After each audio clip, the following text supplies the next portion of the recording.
some new lows over the weekend with the MAGA gang desperately trying to characterize this kid who murdered Charlie Kirk as anything other than one of them and doing everything they can to score political points from it. In between the finger pointing, there was grieving. On Friday, the White House flew the flags at half-staff, which got some criticism. But on a human level, you can see how hard the president is taking this. My condolences on the loss of your friend Charlie Kirk. May I ask, sir, personally, how are you holding up over the last day and a half, sir? I think very good. And by the way, right there, you see all the trucks? They've just started construction of the new ballroom for the White House, which is something they've been trying to get, as you know, for about 150 years. And it's going to be a beauty. Yes. Okay. He's at the fourth stage of grief, construction. Demolition, construction. This is not how an adult grieves the murder of someone he called a friend. This is how a 4-year-old mourns a goldfish. Absolutely. Live right now in Hollywood, where Jimmy Kimmel just left the El Capitan Theater. Robert. Colleen, it is busy out here in Hollywood tonight. It's always busy in Hollywood. Right now, we've got a premiere on one side of the street, outside of the Chinese Theater, and here outside of Jimmy Kimmel Live, a protest is just starting to form here with people demanding the return of Jimmy Kimmel. It has been, again, a pretty chaotic couple of hours here in the front and the back of the studio where it is filmed. But at 6:19 this evening, as we show you this video, NBC captured Jimmy Kimmel leaving Jimmy Kimmel Live and the studios here. This is the Jimmy Kimmel Live show, the only late-night West Coast show. And here it is, Jimmy Kimmel leaving this evening. We believe that is his wife as well, leaving with him Molly. And the two of them then took off. And just about 45 minutes before that, we also saw Guillermo, his sidekick on the show, who I actually spent some time with recently at the Emmy Awards just days ago. He was in great spirits. Guillermo also leaving the premises. So the indications here were, Colleen, when we got here, we just didn't know how long they had been inside of these studios when they actually learned that the show had been put on hold indefinitely. But the answer came pretty quickly when we did see a number of staff members coming in and out. And as you look at the video right here, you can see they closed up the gates to Jimmy Kimmel Live. They've locked the doors, they've locked the gates. And again, the show on hold indefinitely. Hey, everybody. So I'm in a full face of makeup because I was supposed to go over and have a chat with my friend Jimmy Kimmel on his show. But as you have heard by now, the Jimmy Kimmel show has been pulled indefinitely, abruptly, because of complaints from the Trump administration. So let's see. He didn't end the Ukraine war or solve Gaza within his first week. But he did end freedom of speech within his first year. Hey, for those of you who pray, now's the time to do it. Love you, Jimmy. July, the president of the United States, Donald Trump, had a chilling reaction. Fallon has no talent. Kimmel has no talent. They're next. They're going to be going. I hear they're going to be going. I don't know, but I would imagine because they get, you know, Colbert has better ratings than Kimmel or Fallon. You know that. They're next. I hear they're going to be going. Well, tonight, an ABC spokesperson confirms that Jimmy Kimmel's late-night show has been preempted indefinitely. Now, it comes just hours after a large set of ABC affiliates announced they would refuse to air Kimmel's show. They say because of comments the late-night host made on Monday night relating to the motives of the man that shot and killed Charlie Kirk, wrongly suggesting the killer was part of the MAGA movement. He was not. Nexstar, the largest owner of local stations in the country, came out and said it, quote, strongly objects to recent comments made by Kimmel concerning the killing of Charlie Kirk and will replace the show with other programming in its ABC affiliated markets. And if that were the whole story, he said something, it was not correct, the affiliates pushed back, well, then that would be one story. But that, of course, is not the whole story. Okay? Because crucially, just hours before that statement, Trump's hand-picked FCC chairman went on a podcast and suggested ABC's broadcast license or affiliates could be at risk if they did not suspend or fire Kimmel, essentially issuing an order saying, and I quote him here, "We can do this the easy way or the hard way." Well, hours later, ABC made the announcement Kimmel would indeed be taken off the air indefinitely. And this is just the latest chapter in Donald Trump's ongoing campaign to crack down on free speech, dominate the media, and essentially render the First Amendment meaningless. Jimmy Kimmel's indefinite suspension from ABC might be the greatest attack on our free press in our nation's history.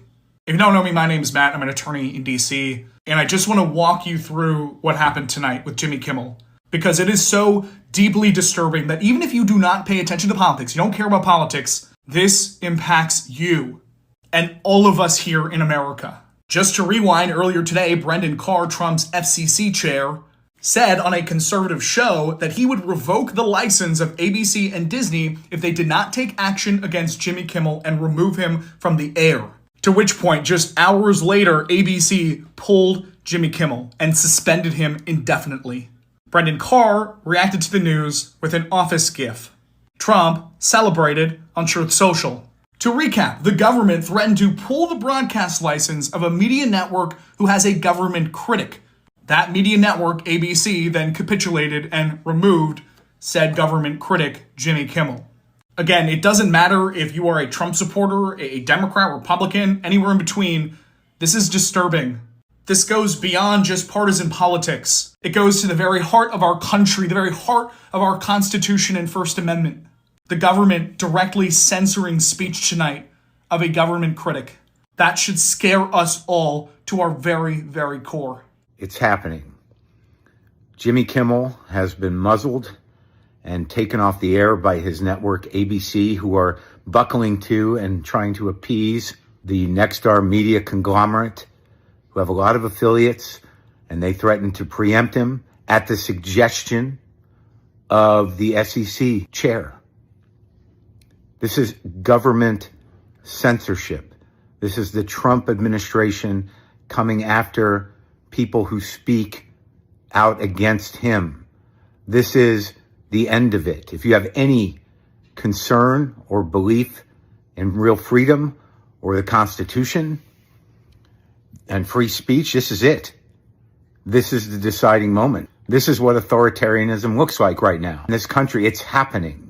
So if you're a free speech warrior or you really talk the talk about protecting free speech, this isn't about saying the R word or the T word or any of that. This is government censorship. This isn't fucking Twitter. This isn't people getting canceled because of a cultural pile-on.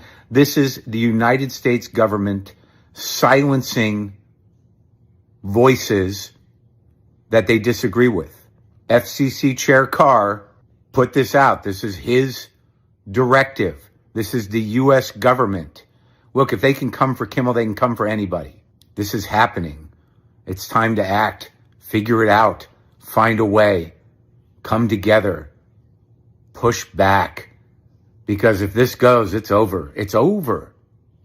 We have some major news right now. The Department of Justice has deleted a study from its website. That right-wing violence and white supremacy outpaced all other forms of violence in America. Whatever else you think about what Trump is trying to do in office, there is no drama, right? There's no uncertainty. There's no ambiguity about the agenda, right? It is the textbook agenda of every right-wing strongman everywhere, right? They all do the same thing. They tell people there is an enemy within that demands emergency measures, right? There's an enemy within that's nefarious and is responsible for all the terrible things. And so therefore we must have emergency powers and toughness, and we must take off the gloves and break the rules, right? That's textbook stuff. Then you use your control of government to take over or intimidate every source of power and authority in the country, whether or not it has anything to do with the presidency, right? This means crucially the media, but also science and the arts and education and business and the professions. Any source of authority or potential opposition or truth-telling about the bad behavior of the dear leader, that must be shut down. He must consolidate power to include those institutions, even though they are outside of government. Then, next, use your control of government and those institutions to enrich yourself and your family and your allies. And then you get rid of the professionals and the experts within government and law enforcement and the military so there is less friction from those institutions when you want to use those institutions to punish and intimidate your opposition and your critics, and ultimately to allow you to stay in power indefinitely. And lastly, not all of them do this, but all of them want to. If you can, align yourself with other strongman leaders around the world. So all the dictatorships start helping each other out, and they do their best to undermine and work against the democracies. Right? This is the same boring, straight-up playbook they all play from. They all do the same thing. Pick an enemy, say it's an emergency. Consolidate power not only over the whole government, but over every other part of civil society and public life from which people might criticize you or oppose you or even just credibly report on what you're doing. Enrich yourself and your allies, use control of the state to make sure no one can ever remove you from power, and make common cause with some of the other strongmen who rule in this same way. They all do these same 5 things. And that is, of course, exactly what we are seeing now from Trump and from the Trump administration. Now that we can say with some certainty that if Tyler Robinson indeed shot Charlie Kirk, he shot him for personal reasons because he saw Kirk as a direct threat to somebody he loved. That Robinson was not a stochastic proxy murderer from Antifa or the Groypers or the right-wingers who had so recently called Kirk a fraud, like Laura Loomer. It is then also clear that there is truly only one person whose words created, amplified, mainstreamed, and manufactured this nightmarish environment that has led to Charlie Kirk's death. The leading threat in this country, in this moment, to the safety and the lives of conservatives and Republicans and MAGA commentators and politicians and civilians is not George Soros, and it's not Antifa, and it's not a Democrat, nor a liberal, nor a socialist, nor an immigrant, nor a transgendered person. The leading threat in this country, in this moment, to the safety and the lives of conservatives and Republicans and MAGA is Donald Trump, the individual who's done the most to put the lives and welfare of all of us directly and also by his perverted lead and demonic inspiration of others is Donald Trump. The America in which Charlie Kirk was murdered, the America in which Melissa and Mark Hortman were murdered, the America in which Paul Pelosi was beaten, the America in which Donald Trump himself was shot, is Donald Trump's America. More of my commentary on that, and my thanks to Kash Patel for again relighting the Trumpstein fire yesterday on the all-new Thursday Countdown podcast. You saw Donald Trump's name was in the Epstein files. Did you close the files or keep reading? I have reviewed not the entirety of the files, so you haven't reviewed all of the Epstein files? Personally, no. You're the director of the FBI. This is the largest sex trafficking case the FBI has ever been a part of. Buck stops at the top, and your testimony today is you have not reviewed all the files. What I've been doing is been busy providing the safest country this country has seen in modern U.S. history in historic speed, because the men and women of the FBI are given the resources to reduce the homicide rate, to reduce the drug trafficking rate, to reduce the amount of children that are being trafficked and the number of pedophiles. It sounds like those children being trafficked would appreciate the director reviewing the files. You said you don't know the number of times Trump's name appears in the files, so it could at least be 1,000 times. Is that right? The number is a total misleading factor. We have not released anyone's name that we have not released anyone's name in the Epstein files that has not been credible. Director, could it at least be 1,000 times? We have released every piece of legally permissible information. Okay, you can characterize the numbers however you want it. You're claiming my time, Director. It sounds like if you don't know the number, it could at least be 1,000 times. It's not. It's not. Is it at least 500 times? No. Is it at least 100 times? No. Then what's the number? I don't know the number, but it's not that. Do you think it might be your job to know the number? My job is to provide for the safety and security of this country. My job is not to engage in political innuendo so you can go out to the sticks and get your 20-second hit in your fundraising article. My time, Director. Keep going, reclaiming your time, because the people of California are being underserved by your representation. If the president is not implicated, why not release everything that involves him? We have released everything, the president and anyone else's side, that is credible and lawfully be able to be released. Remembering your oath to tell the truth, did you ever tell Donald Trump his name is in the files? I have never spoken to President Trump about the Epstein files. Did you ever tell the Attorney General that Donald Trump's name is in the Epstein files? The Attorney General and I have had numerous discussions about the entirety of the Epstein files and the reviews conducted by our team. Did you tell the Attorney General that Donald Trump's name is in the Epstein files? And we have released where President Trump's name is in the It's a simple attorney's question. file. Did you tell the Attorney General that the President's name is in the Epstein files? During many conversations that the Attorney General and I have had on the matter of Epstein, we have reviewed. The question is painstakingly simple. Who Did you can tell the Attorney General that Donald Trump's name is in the Epstein files? Yes or no? Why don't you try spelling it out if Yes you're going or to mock no, me? Director? Use the alphabet. Yes or no? No? A, B, C, Director, D, E, F? it sounds like you files. Why don't you try serving your Director, constituency did by you tell the focusing on Attorney reducing General violent that Donald crime in this Trump's name- country and the number of pedophiles that are Director, illegally reclaim harbored my time, in your Director. sanctuary cities in Director, California? reclaim I'll my work with time. you on that. Do Regular you order, want to Mr. work with Chairman. us on that? Director, reclaim I'm the my lawless time. gentleman from California. Did you tell the Attorney General that Donald Trump's name is in the Epstein files? Yes or Question no? has been asked and answered. You've not answered it, and we will take your evasiveness as a consciousness of guilt.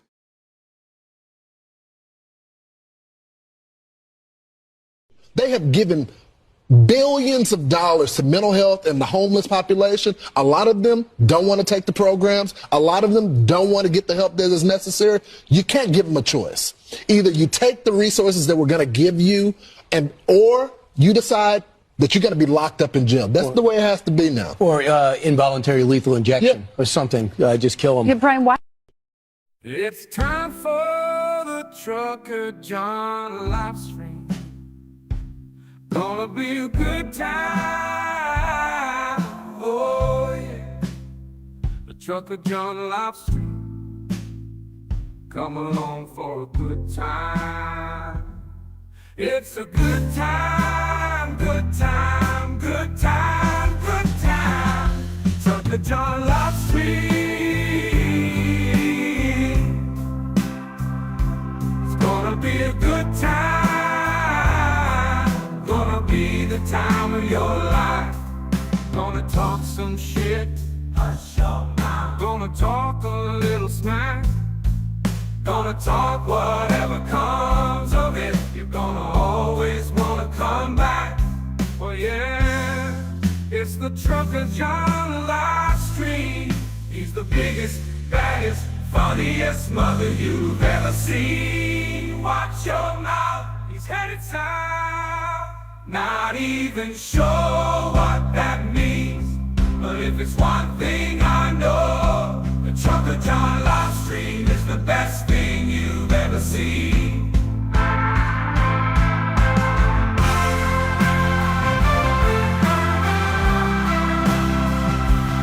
And now, ladies and gentlemen, the moment you've been waiting for. Trucker John.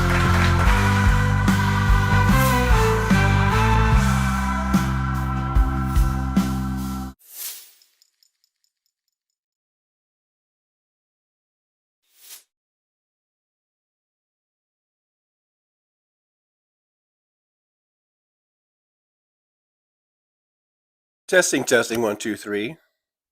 Hopefully this thing is connected. Let's see here. Testing.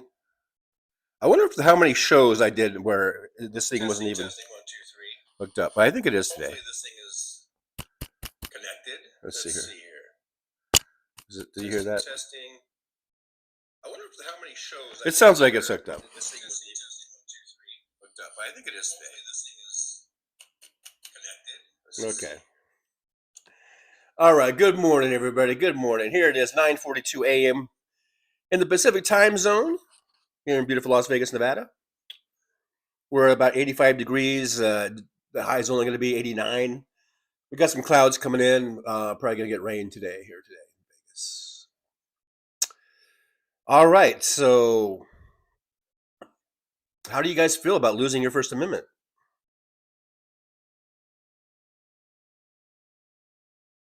Feels great, doesn't it? What's it feel like? How do you guys feel living in a freaking fascist state? It's here, folks. I think Mark Maron was right. It's here. Rachel Maddow was right. The takeover, it's happening. This is how it happens. You know, they take They take the media. They control the media. They get rid of the people they don't like. Anyhow, before I go on, let me just say hello to everybody. I know that I see Nola Carnes is here, and Jen at the base is here. I saw Paul Burrows, Sandy Foltz, I think, was first. I can't scroll back to the top, so I'm just picking up here. There were AMs here. Hey, AM, good to see you. Lynn is here. Good to see Lynn in the old driver's lounge. Yeah, there's Sandy Foltz. There's Roxanne79 is here.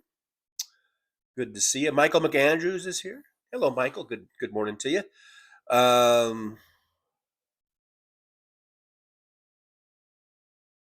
William. Hello, William. I see William in there. Nolan Carnes, is there music playing? I don't hear any. I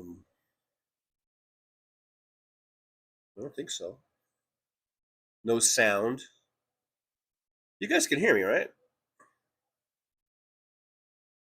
Hello. Yeah. Was there no sound for the intro?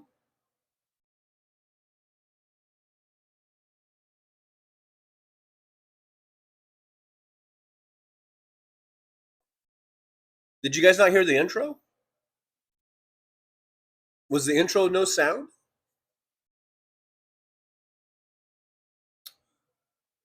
Lucky said audio is great. Was it good during the intro? Marcia says there was sound. Okay. Roxanne, we had sound for intro. Okay. All right. I was just a little worried there because people were saying there was no sound. There's no sound when like when it's just in waiting mode, like the waiting mode part. I haven't started the show yet. I know, I know, because some people have like Hal. He has his music playing but he's actually he's actually in his little studio, and he actually pushed the button. Anyhow, all right, enough of that. Lynn says Senate Repubs want wait, what? Oh, let me go back. Let me make sure I didn't skip. Okay, no sound.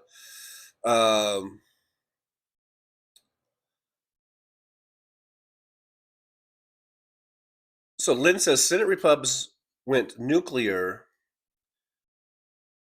and confirmed tyrants 48 nominees all at once.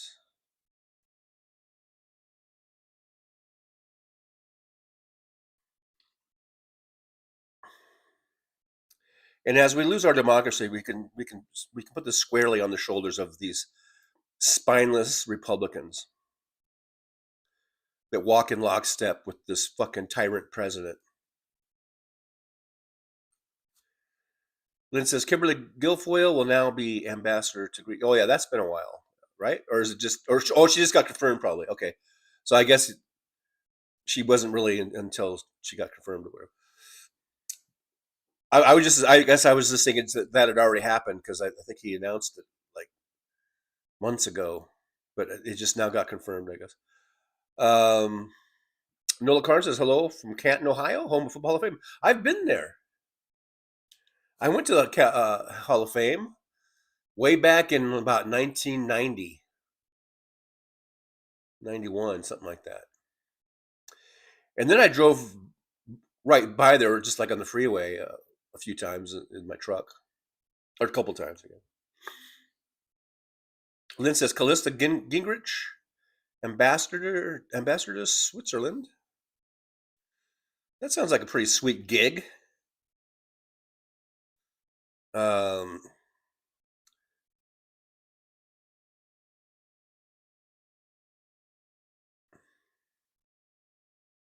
The Lucky Minute's here. Hey, Lucky Minute, good to see you. Thanks for coming on in. I do appreciate you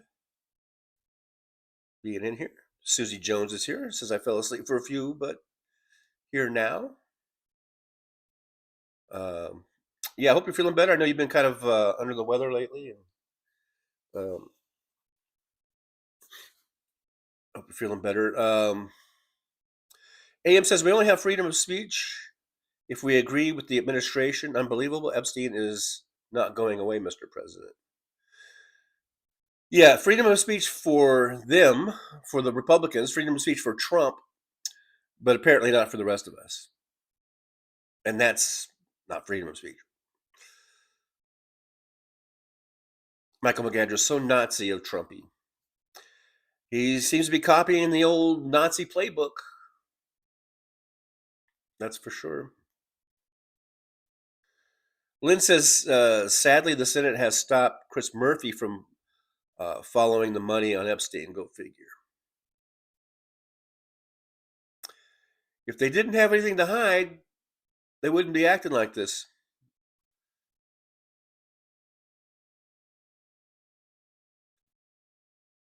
The Lucky Minute says 90 million people that didn't vote, go register.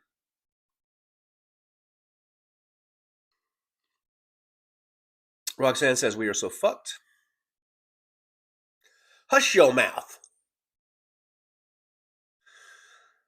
MJ Daniel says, step out of line in even the smallest way and get punished. You Republicans really think you are protected from the psychotic administration? Adorable.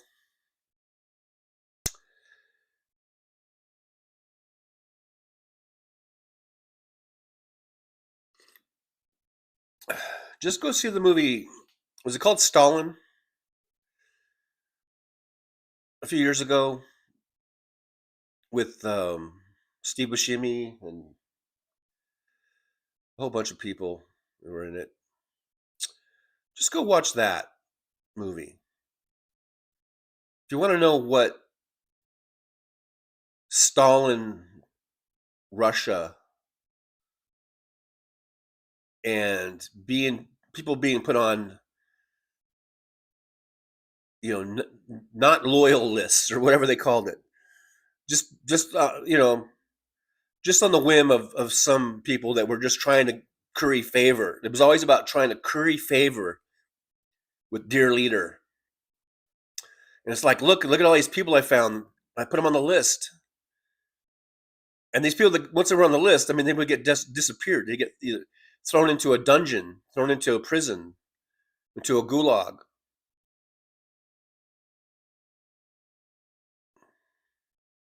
That's where we're headed with these lists.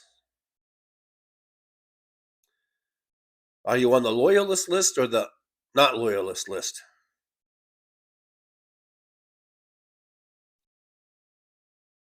And even if you are on the loyalist list, you could very easily be placed on the non-loyalist list. Just for nothing.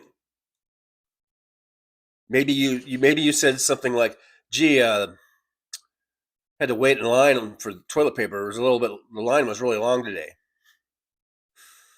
That might be enough to get you on the non-loyalist list.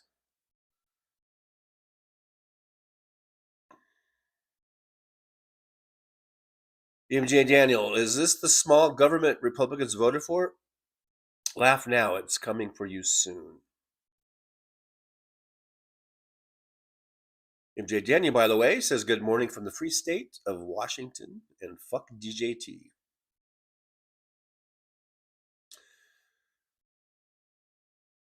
Marcia says liar, pants on fire. Liar, pants on fire. I think that was during the intro when Cash Patel was on. That Cash Patel, what a fucking punk. What a little punk ass bitch. And that's who we got as our FBI director. This punk eye. I didn't mean to make a joke about his eyes, but I inadvertently did. Punk eye. This pussy ass bitch or punk ass bitch, punk eye. That's our director of the FBI, and he wouldn't even answer Swalwell's questions. Simple questions, very simple. Is Trump on the Epstein list? How many times? Couldn't even answer that. Damon Dog, the big dog's here. Hey, Damon, good to see you. Thanks for coming on in. Thanks for coming on in to the driver's lounge.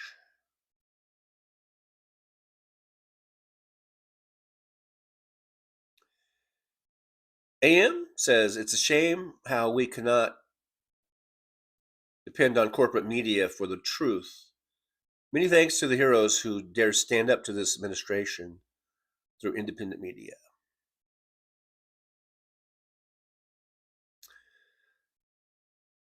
We are at that point where what is ABC going to do? Keith Olbermann kind of calls out, was it Bob Iger? Whatever his name is, kind of the head of ABC Disney. He called him right out and told him he's a fucking coward, right?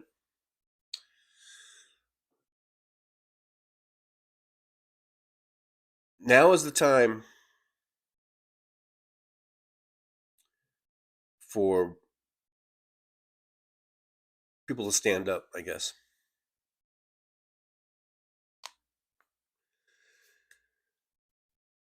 It's kind of scary to see what's going on.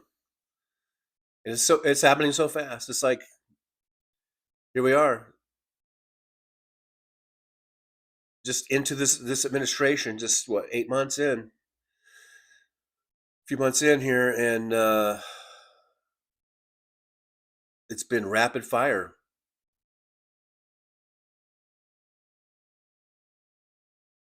Stripping away due process, sending in ICE and then National Guard into the cities, just grabbing people just based on their skin color.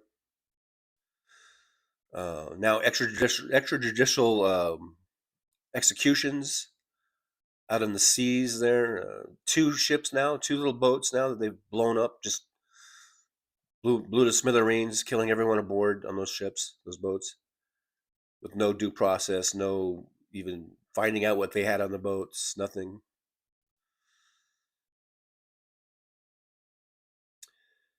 And now shows being taken off the air because they might not like what they're hearing, just because they don't like, just because they're not adequately kissing the orange turd's ass, being taken off, and these fucking corporate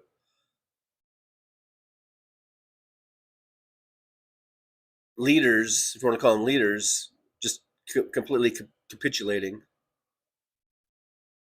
I don't know what the New York Times is going to do. At this point, I don't have much faith. I'm hoping the New York Times, like I said yesterday, has a spine, grows some balls, whatever, and stands up to Trump.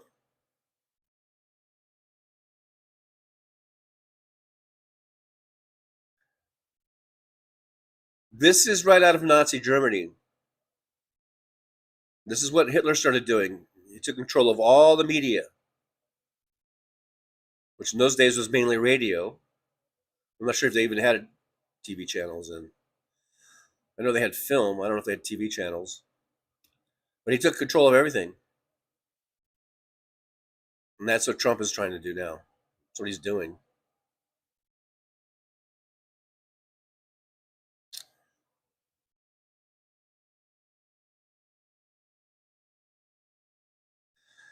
So,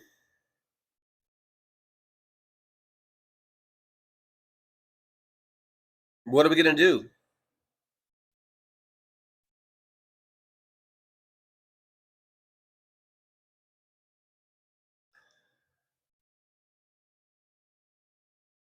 Yeah, and then, all this kerfuffle.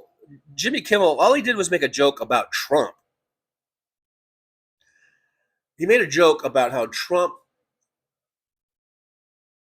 I played that, the very first clip. I played that because, so we know exactly what it's all about, because some people are trying to say that Kimmel made, a joke about Charlie Kirk, or did something like that, and maybe he did it other times, but for this particular thing, it was about how Trump was reacting to it. That was the joke, about how he just was talking about the ballroom and shit instead of when someone asked him, how are you holding up about Charlie Kirk? It was a put down of Trump, and dear leader couldn't take that. So I played that clip so we know exactly what the deal is. And you've got the show being taken off indefinitely. Meanwhile, the very last clip I played was the Brian Kilmeade, where they're talking about homeless people and homelessness and, you know, how to address that. And Kilmeade says, well, just lethal injection, just kill them all. Just give them lethal injection and just kill them all. And as far as I know, Brian Kilmeade still has his job, and that show hasn't been taken off the air.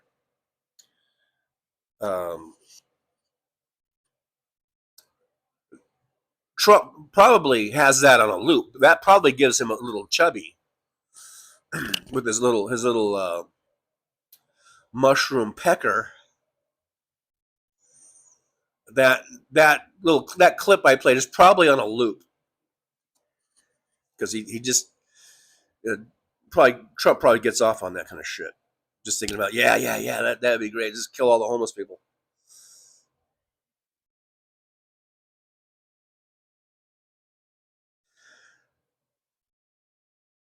Anyhow, I didn't mean to come in here and be all gloomy. I feel like I'm all gloomy. We're supposed to have a good time. Yeah, a good time.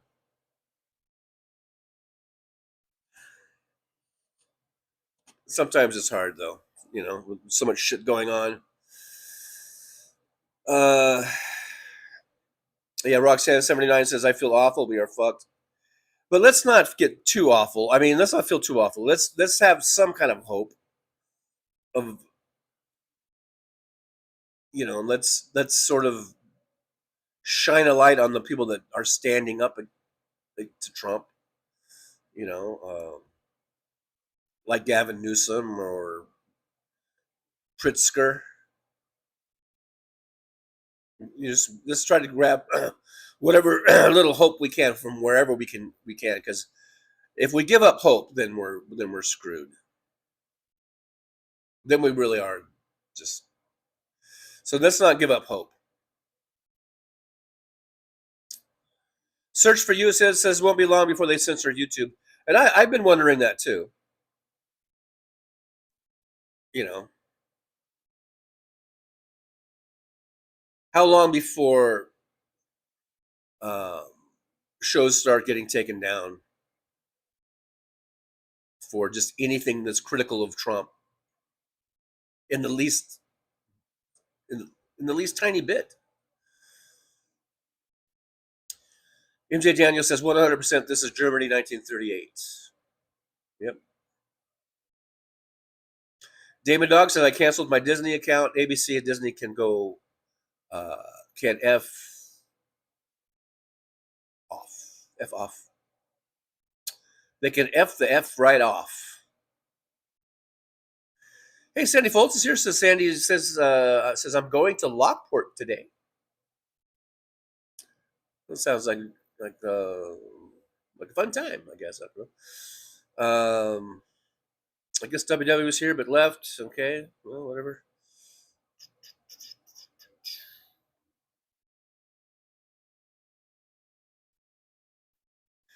MJ Daniel says, hey, Republicans, is this small government?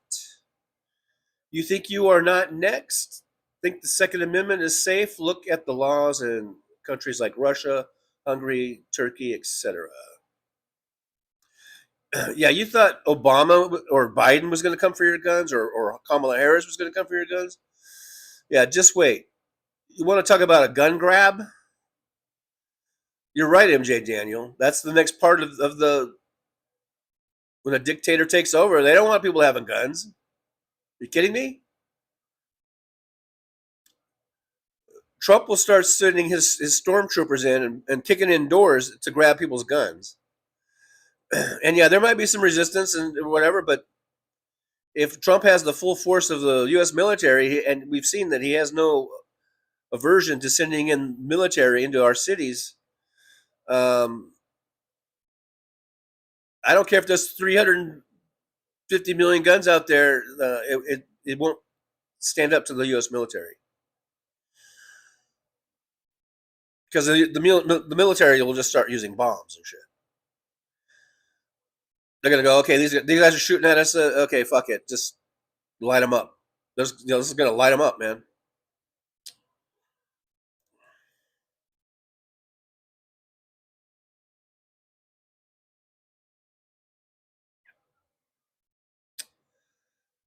Chris Doug's here. Hey, Chris, good to see you. Chris Doug says the lamestream media abandoned their obligation to tell the truth. They are lame. I mean, the only what I do a lot of clips. Excuse me, I don't know what's going on with my fucking throat. I do a lot of clips with Rachel Maddow because I think she's pretty spot on. She's on what? She's on MSNBC. I guess they're changing the name or something. I don't know what the fuck, but I mean, and of course the right wingers hate Rachel Maddow. And I've got right wing friends and family, and of course, if I ever mention Rachel Maddow or I show a clip of Rachel Maddow, then they're like, that's who you listen to. Oh, you listen to that Rachel Maddow. They already have this preconceived notion that Rachel Maddow is a liar, basically, essentially. And she's not. I defy anyone to find anything that she's ever said to be untruthful.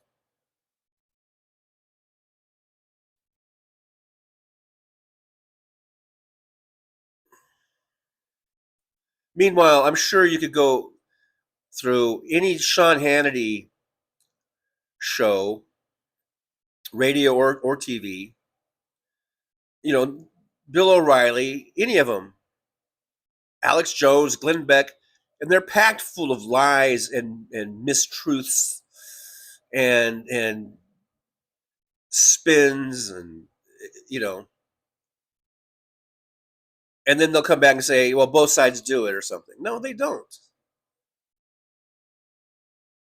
I wouldn't play David Pakman or Rachel Maddow or Chris Hayes if there's those clips were untruthful.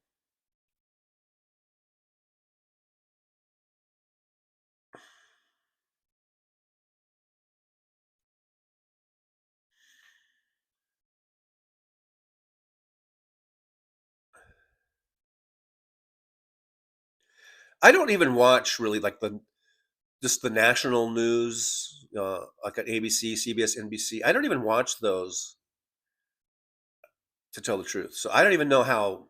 But when I do watch them occasionally, where it just seems like everything is so. It's not that they're lying but it's the stuff they leave out. They leave out a lot of shit, or they report on something, and it's just this. Why is everything so goddamn like rushed and hurried? Like they can't give a story more than like a minute and a half or something, and so it's always truncated and chopped up and little bits and pieces. I don't know how the American people can be informed on these news formats.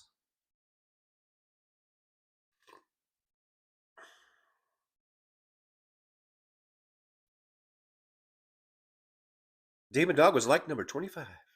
We got 42 watching, 41 thumbs up. So we are at a slight deficit, folks. Now that really, I was going to say we're acting like Republicans, but Republicans usually operate at huge deficits. So we're right there in the ballpark. We're not quite at a balanced budget. I would like us to get to at least a balanced budget or a surplus. So make sure you hit that thumbs up button for me. And we are at over 4,040 subscriptions already, subscribers. We'll be to 5,000 before you know it, and I'll be doing something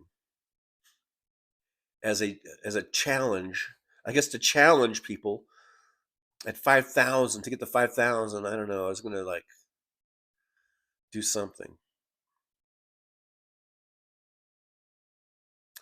Yeah, Big Hook, the Big Canuck. I will not say your first name. Apparently, you don't want anyone to know that. As far as I know, your first name is Big Hook, and your last name is Big Hook. But thanks for being here, Big Hook. Big Hook, I do appreciate you coming on in. I know usually you're like sleeping because I think you work nights or something. I don't know. You're always sleeping during the day. It must be for some reason. Because you got to go to work, man. You got to do what you got to do. I used to work Tour 1. 12 years, Tour 1. For those of you who don't know what Tour 1 is, that's graveyard shift.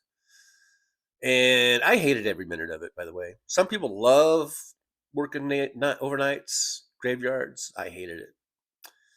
I hated all 12 years of it. MJ Daniel says, going to try and say Kimmel was just a private company when we all know the FCC had a talk with them just before he was canceled. Yeah, it was all the affiliates. And that's what the guy was saying. We'll do this the easy way, we'll do it the hard way. They try to be all, they think they're like fucking mobsters and shit. And they, I guess, essentially are. They're running this government like it's a fucking mob state. Which is like Russia. You know?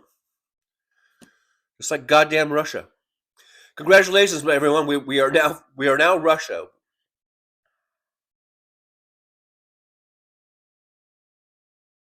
Big Hook says they have no heart along with spine. They care about the payoff of the billionaires.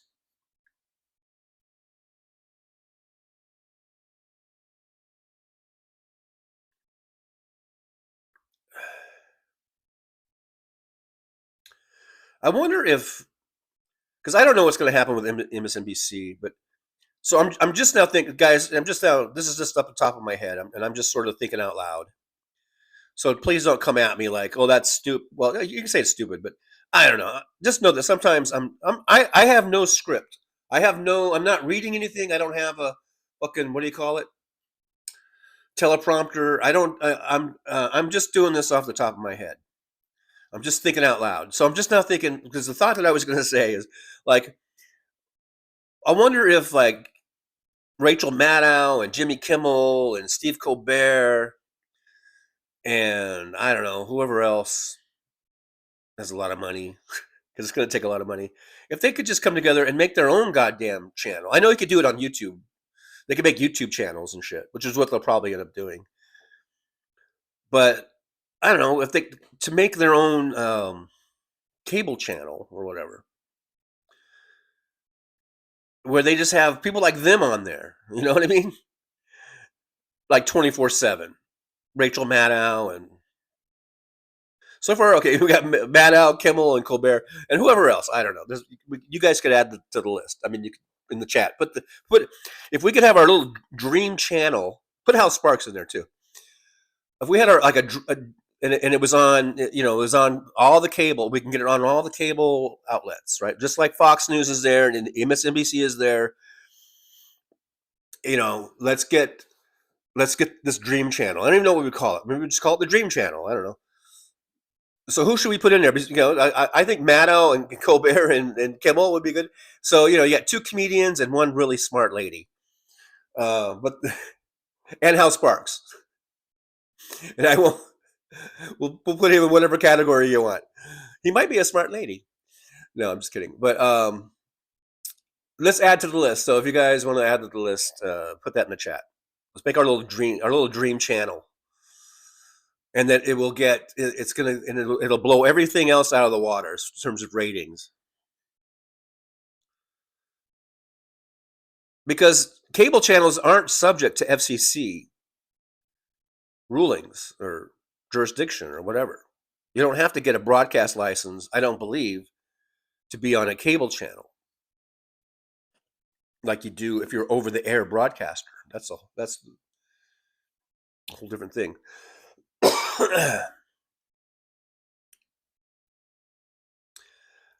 Chris Doug says every request by Democrats in committee to subpoena numerous people that can testify about the Epstein files and Trump's relationship with them was tabled by the Republicans yesterday.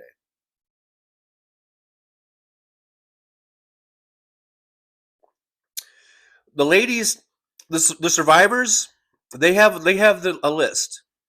Now, I thought Chris Massey or Tom Massey, Joe Massey, whatever the fuck his name is. No, I should be more respectful, because the guy is doing us a solid by, you know, coming to our side for this issue. But I thought he was going to read the list that the survivors put together and do it over, do it in session, so then he couldn't get sued. It was supposed to be like in other words, if the ladies just went ahead, held a press conference and started reading the list, they are subject to, I guess, potential lawsuits. And even if they're true and they're right and they're correct, when someone like a Donald Trump sues you, they can sue you into oblivion, because, you know, unless, I would hope that at least that the American people or whatever would just flood them with money to buy all the lawyers they would need. But apparently, right, and you guys can chime in the chat and you know, correct me on this or whatever. But I thought Thomas Massey was going to read the list in Congress in session, so it would be a matter of record, and it would be, apparently there's a, you know, it's there's a safety valve there. They can't be sued for doing that. He can't be sued.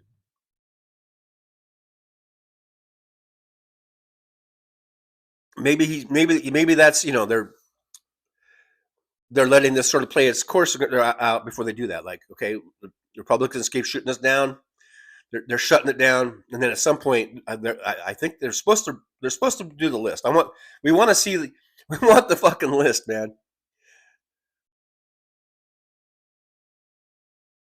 Because the more that Trump fights it and tries to avoid it or make all these distractions, the more we know that motherfucker is guilty as fuck. That he's on that list a million times.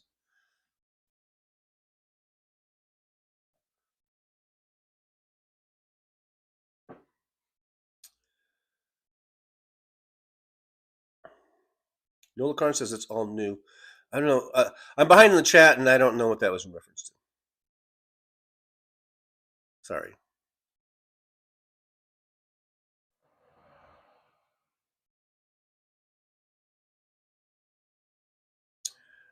WW says, I'm not even worried for Kimmel, but he has a couple hundred people who work on the show. They will have a harder time landing on their feet.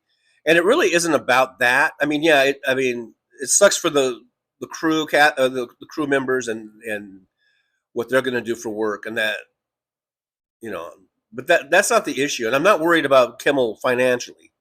He's still getting paid.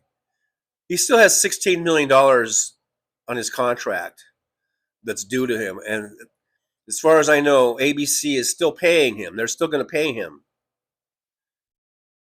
They just don't have to air his shows.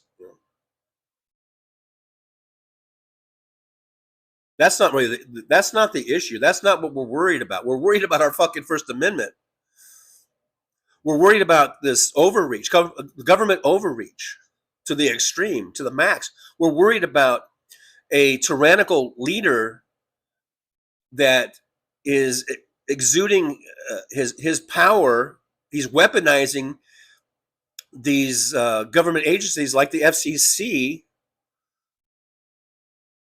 and even the FTC, or whatever it is, whatever commission it is that handles mergers, and of course FCC when it comes to these over-the-air broadcast, you know, channels.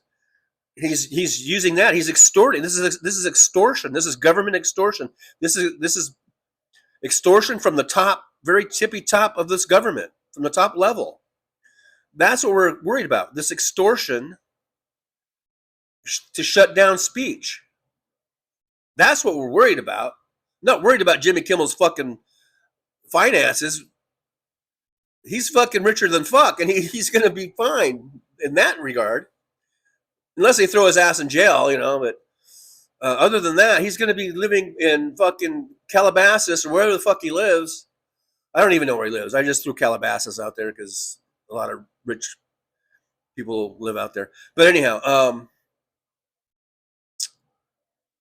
you know, so yeah, that's not really the issue. But yeah, well, I'm worried about our free speech, because when they lose their free speech, like Kimmel and these channels are being, like I said, extorted like that, then it's going to come down to all of us. What do you think they're going to do to you and me? We'll be on that no loyalty list and put in a gulag. Go watch Stalin. It came out about, what, 5 years ago? I don't know, 5, 8, 10 years ago. Go watch the movie Stalin if you want to see what it's going to be like. They're all fucking crazy. Joseph Stalin was a fucking crazy motherfucker. I've come to the conclusion that these fucking strongmen, these fucking, you know, hardline dictator, they're all fucking crazy. They're all fucking psychos. This is a psychosis. Because think about it. Vladimir Putin was reported to be the richest man in the world. I mean, I've heard that report. Even richer than Musk. And this is going back 5, 10 years ago. So why the fuck do you need to take over the fucking world? Why the fuck do you need to restore the Russian empire and all this horse shit? You know, that Phil Ittner talks about all the time. But he wants that. This is Putin's. His goal is to restore the old Russian borders and the empire and all that shit. Who gives a fucking rat's ass? You're the leader of Russia, or whatever, and he wants to restore the old Soviet Union, I guess. But you've got apparently billions and billions and billions of dollars. You've got fucking castles and houses all over the place and yachts, and you can do whatever the fuck you want. And yet you got to fucking spread, wars start wars all over, and this is a fucking psychosis. I guess this proves that money can't buy you love or whatever. Or money doesn't make you happy or something. It would make me happy, but it's ridiculous. This is a psychosis. Hitler was a fucking psycho. All these Nazis were fucking psychos. Let's not let the psychos win.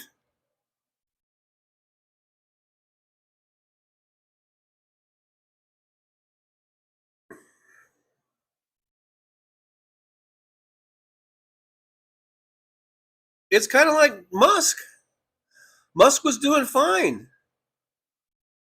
He was plenty rich. He didn't need to get involved in this election.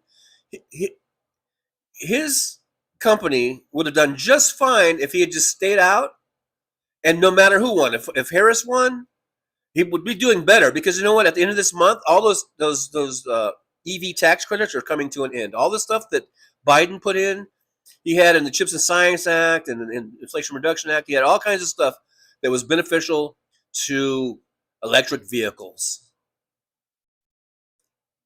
And all that shit's going to be, to whatever extent that Trump can shut it down, he's going to shut it down. And these EV tax credits that allowed people to take $7,500 off of the price of an electric vehicle at the point of purchase, at the point of sale, not like writing it off and trying to as a tax write. No, you got $7,500 taken off of the sticker price at the point of sale. That's ending in about 2 weeks.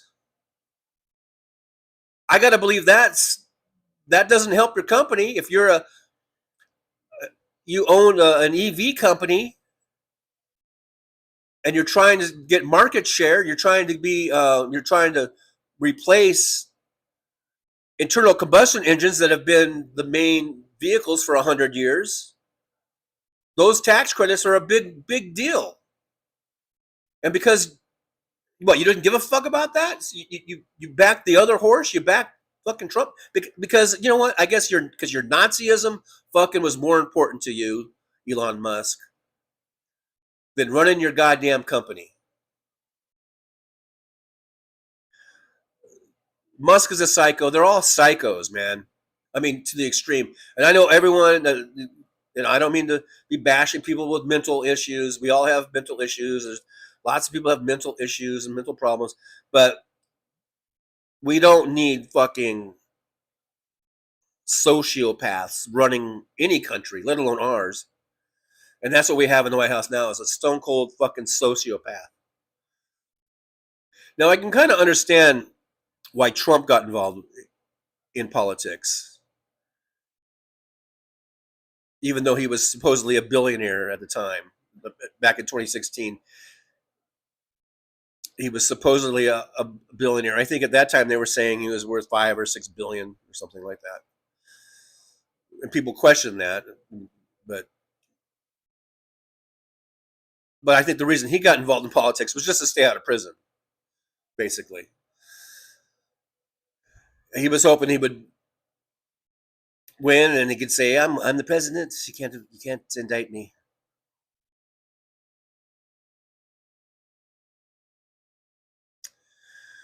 John Glad's here. John says Charlie Kirk was on the non-loyalist list. Charlie broke away. He was coming out saying to release the Epstein files. That was probably a big no-no. I mean, it was a big, and some people, including myself, I even at one point thought this was a hit from the president, from the top. That Trump called out a hit on him because of because of Kirk's stance on the Epstein files, and I'm not sure if I'm, completely putting that one away yet. They have, the supposed shooter. Who knows? What do you guys think of these emails or whatever that they've been putting out? It's like, yes, my love. 22-year-old kid talking to his, people are saying his girlfriend. I don't know if his roommate has declared what pronouns they want to use. So I don't know why we're automatically calling this person a she or a her or a girlfriend. When I don't even know if we know where this person is at their stage of transitioning or where they're at. I've never heard anything from this person saying what their pronouns are. So I think you should just use the they them thing, actually. Anyhow. But yeah, those emails like, oh, my love. Yes, my love. And very coincidentally or very conveniently, actually, it's very convenient how these emails that the FBI is producing, they're very conveniently answers all the questions, like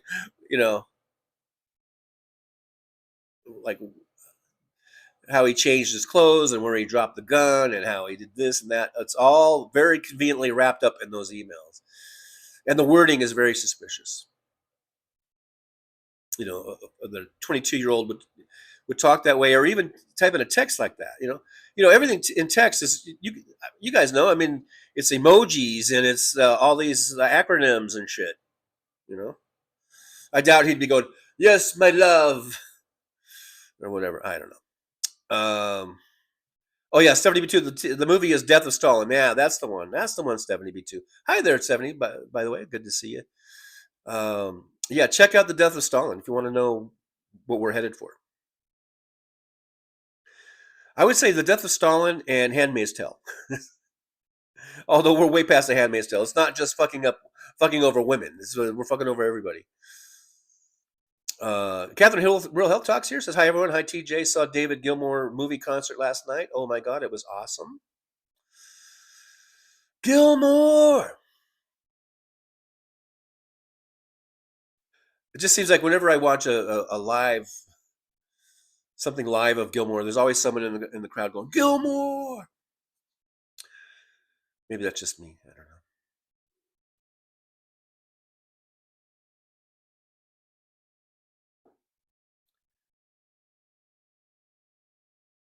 Damon Dog, I've spoken to my Viking ancestors, and I have confirmation that Charlie and Cash are barred from entering Valhalla. See you in Valhalla, bro. Hey, there's we have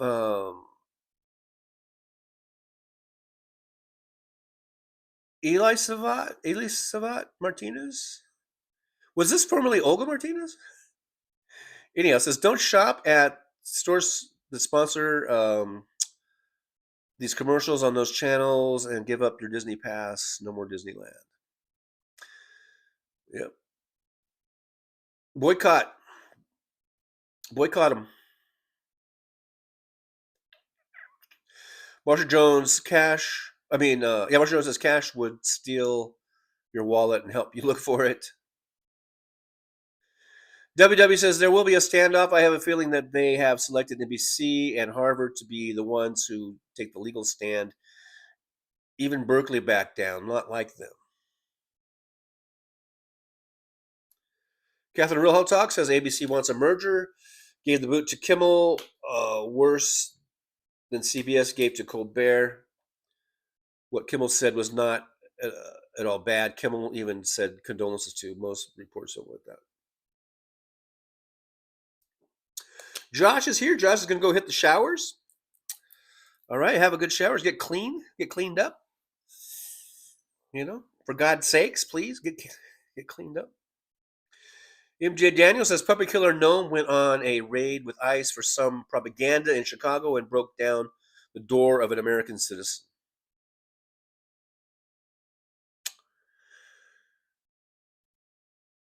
Christy Noam on the job.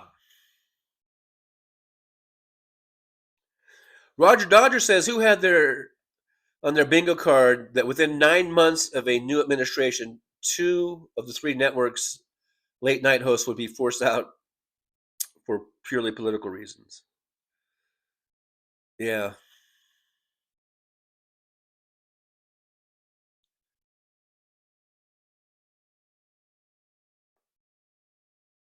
Skipping down a little bit. I know I'm really behind already in the chat. Catherine Hill, Real Health Talk says Jimmy Kimmel is really angry, but he's controlled. He will make a plan, then really let go. And Catherine says, by the way, if ABC is really trying to get Kimmel to donate to Kirk Fund, no fucking way. I hadn't heard that. But yeah, I hope that Jimmy gives them tells them to fuck off on that too. Savat Martinez, formerly Olga, I think, says that Chiquito Pito Trump only wants that Kirk followers vote when you said Epstein. That scared him. Goodbye, his follower votes. Yeah. The only reason he gave Charlie Kirk even 2 seconds of his time is because of the little voting base that he brought with him, the followers he brought with him to vote for Trump.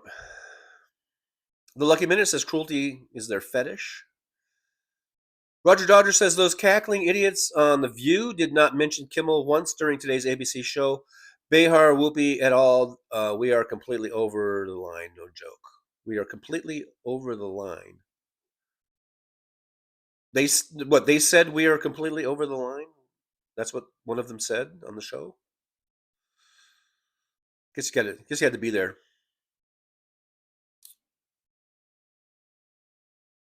MJ Daniels has been seeing comments saying they are canceling Disney, and I hope a lot do. Yeah, I've been seeing a lot of people posting that stuff. Damon Dog, I'm having a good time. Good time, good time, good time. Good time. Good have a good time.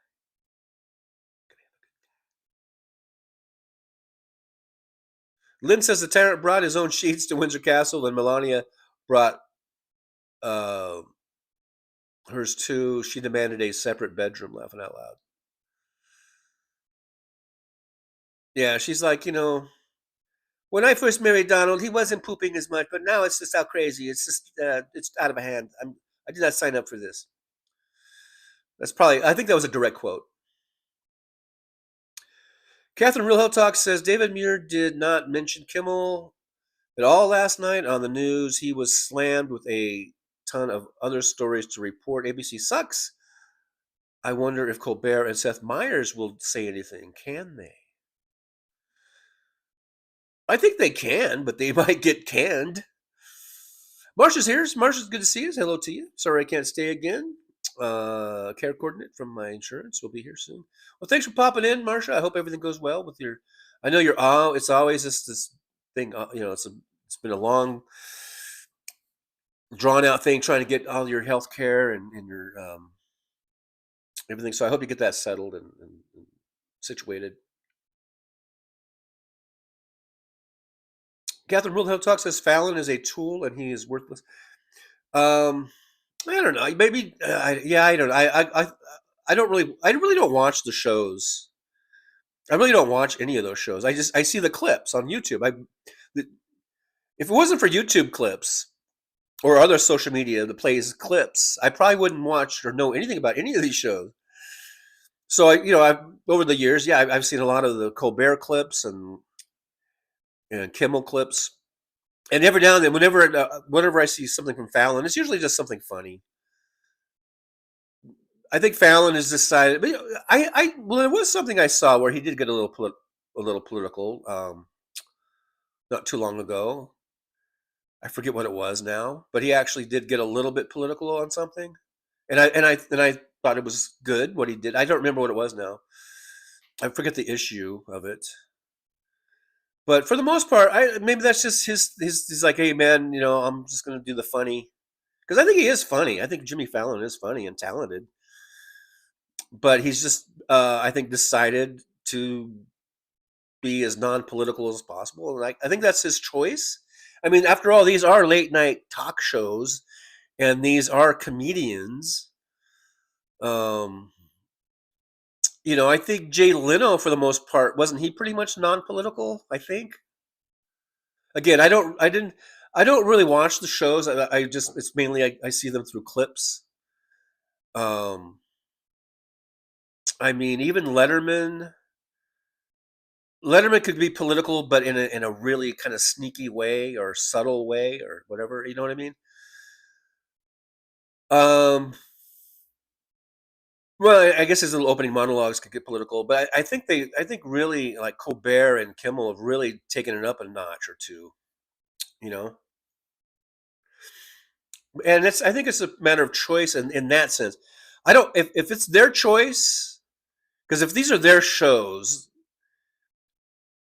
and I suppose it depends on what the contract is, but and how much say they have in their shows, but it seems like Colbert and Kimmel, it seems like they do have a lot of say in how in what they're gonna, because they have writers. They don't write that shit.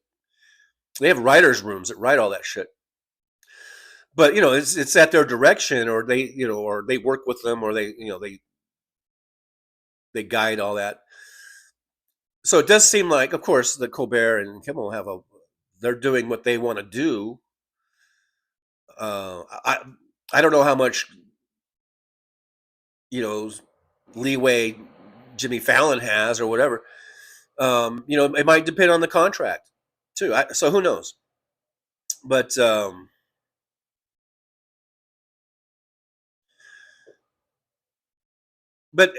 the end of the day, the talk shows are supposed to be kind of like funny.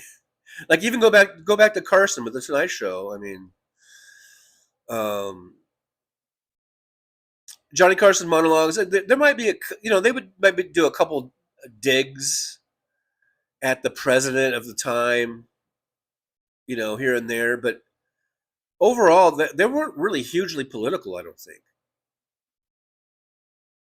You know, it was mainly just funny stand-up comedy type stuff, and then it became political. And I guess maybe Letterman did kind of usher in some of that, but he, like I said, I think his takes were a little kind of subtle and stuff. And it does seem like Colbert, you know, coming from like the Daily Show and then the Colbert Report, and then going into his late night show, I think he really kind of turned up the political rhetoric or whatever of the monologues, and then Kimmel was like right there keeping up with them, you know. So, but I guess what I was going to say is that whoever decides how political a show is going to be, whether it's and I do think, you know, like Colbert and Kimmel have huge input on how their show is going to be on the content.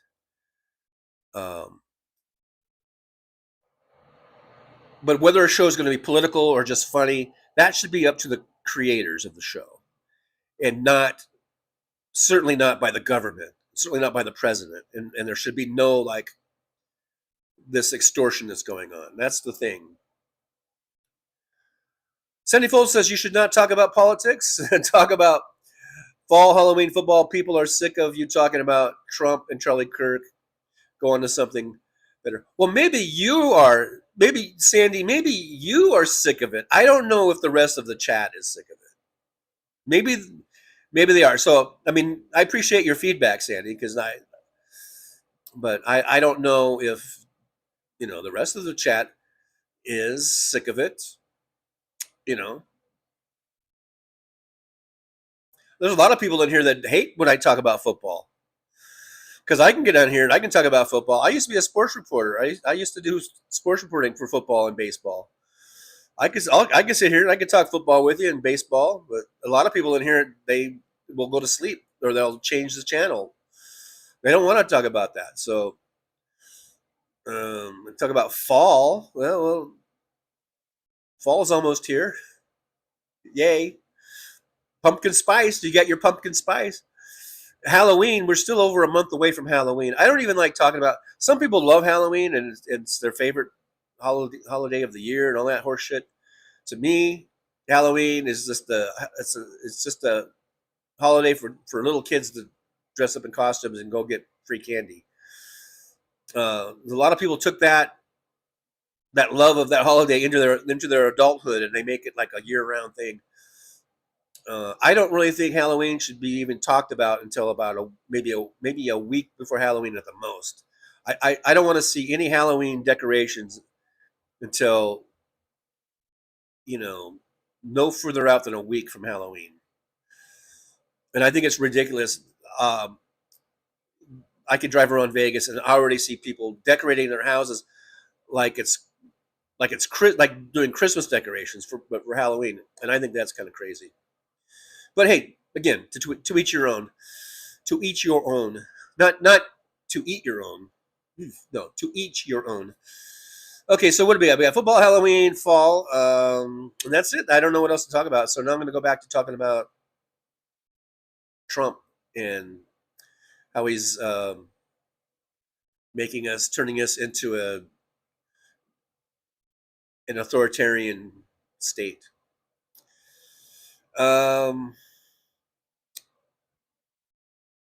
Eli Savet Martinez says, I've been saying that for the last administration of the Trump. I'm mid-thread or something, I don't know. Tim Farrell's here. Hey, Tim, good to see you. Tim says, one guy, one gun, one bullet. Sometimes that's all it is. We have label things. I think the root cause is hopelessness, no hope for owning a home, having a good job, or being accepted. The wealthy are hoarding. Yeah, I mean, I think Tyler Robinson is the shooter. I think he did it, but I still don't trust these emails. They were very, very conveniently, you know, sort of answered all the questions that need to be answered. But whatever. I don't know. I think they got the guy though. I think that's the guy. I think they're still trying to make this. They're Cash Patel at the direction of Donald Trump. They want to somehow make this guy into a lefty liberal, lefty. And that's the whole thing. They want to make sure that the trans person is in there, and he did this because of his trans girlfriend or something. They're trying. They want this desperately to not be a righty maggot who grow up in a righty maggot family. Sandy Foltz says Kansas City finally lost their first 2 games of the season. Yeah, they went 0-2 for the first time, I think, since 2014 or something like that. So first time in over 10 years, KC has started 0-2. And the statistics for teams that go 0-2, statistically, it's not very good chances of them making the playoffs, making the postseason.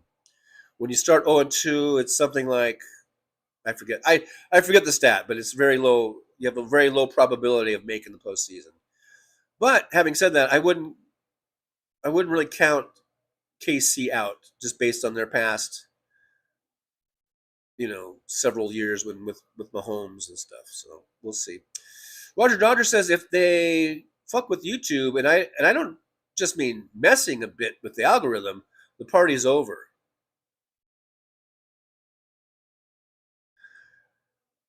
Sandy Foltz says now Patrick Mahomes can go cry to his mama. His name is Mr. Crybaby. Sandy Foltz, for you folks, if you don't know, is from Buffalo and is a huge Buffalo Bills fan, and I think really hates Kansas City with a passion. The Chiefs and Mahomes, and because KC and Buffalo have been going back and forth at it these last few years, and unfortunately for Sandy, KC has come out on top more times than not. So you understand Sandy's frustration there, and sort of almost a glee in that KC is off to this bad start. James Jaramillo is here. I gotta say it right, or else Jen up the base will correct me. Number 40, late but made it. Oh, thank you so much. We got 55 watch and 53 thumbs up. We are at a slight deficit. Let's not be even compared to being Republicans. John Glad says 20 years on Graveyard, retired now. Were you tour 1? John Glad, 22 years. I did 12 years and I hated it. I hated it, man. Marshall Jones says, me too. 12-hour nights looking after dementia patients. It was tough going. Mr. Spock is here. Live long and prosper. Live long and prosper. Oh, let me put something up just to cover this big orange spot over here. Now, I do have, this is the graphic from the intro. I thought this is pretty interesting. You may have seen it around this. I guess we call it a meme. I call it a graphic, but I guess we call it a meme. It says extremists murdered by ideology from 2008 to 2017. I guess that's the latest information they could get. I don't know why we couldn't get up to even 2023 or something. But I don't imagine that it's really changed much. But if you see the left-wing incidents, it's like 4 or 5 little dots there. Islamist terrorists, and you see another, I don't know, half a dozen or a dozen. And then right-wing incidents, and you see just red blotches all over the country. Who knows how many thousands that represents, but you can see the difference there. Just, I think that's kind of important because they want to make it out that the lefties are the violent ones, when really it's the right wingers. It's the right wingers that we really got to worry about. Yeah, Mr. Spock says Che Trucker. Oh, he's doing. I think is that French, or something. I don't even know what language that is, and so I'm not going to attempt it. The Lucky Minute says they could purchase closed PBS stations. Oh, to do our little dream channel. Have you guys put a list up of who else could be on the channel? David Dog says SNL starts back on October 4th. Will NBC bend the knee? Yeah, because SNL, they do like skits all the time that are very critical of the Trump administration. And over the years, they did the same. They were critical of Biden and Obama. I think they've been pretty, equal in that. Yakety Smack is here. Don't talk back. What's up, TJ and the loungers? What's up? What's up? Good to see you, Yakety Smack. Thanks for coming on in. I do appreciate you. I do appreciate you coming on in. Catherine Real Health Talk says a lot of us have been talking about that. Like Colbert, Kimmel, Maddow, Craig Ferguson. Oh, I remember him. David Letterman, Conan, Seth Meyers, Joy Reid, John Fugelsang, Hal, JoJo from Jers, Tom Hartman, Frangela, a few others. Oh yeah, we could do. We've got a pretty good lineup there. We could do. That's a great lineup. That would be an awesome lineup. Just that lineup there, and I know there's a few more. But Trucker John, I would even do an overnight, whatever. But that would be awesome. Wouldn't that be fucking awesome if there was a channel like that had those folks on there, and they just had this lineup of shows, one after the other, boom, boom, boom.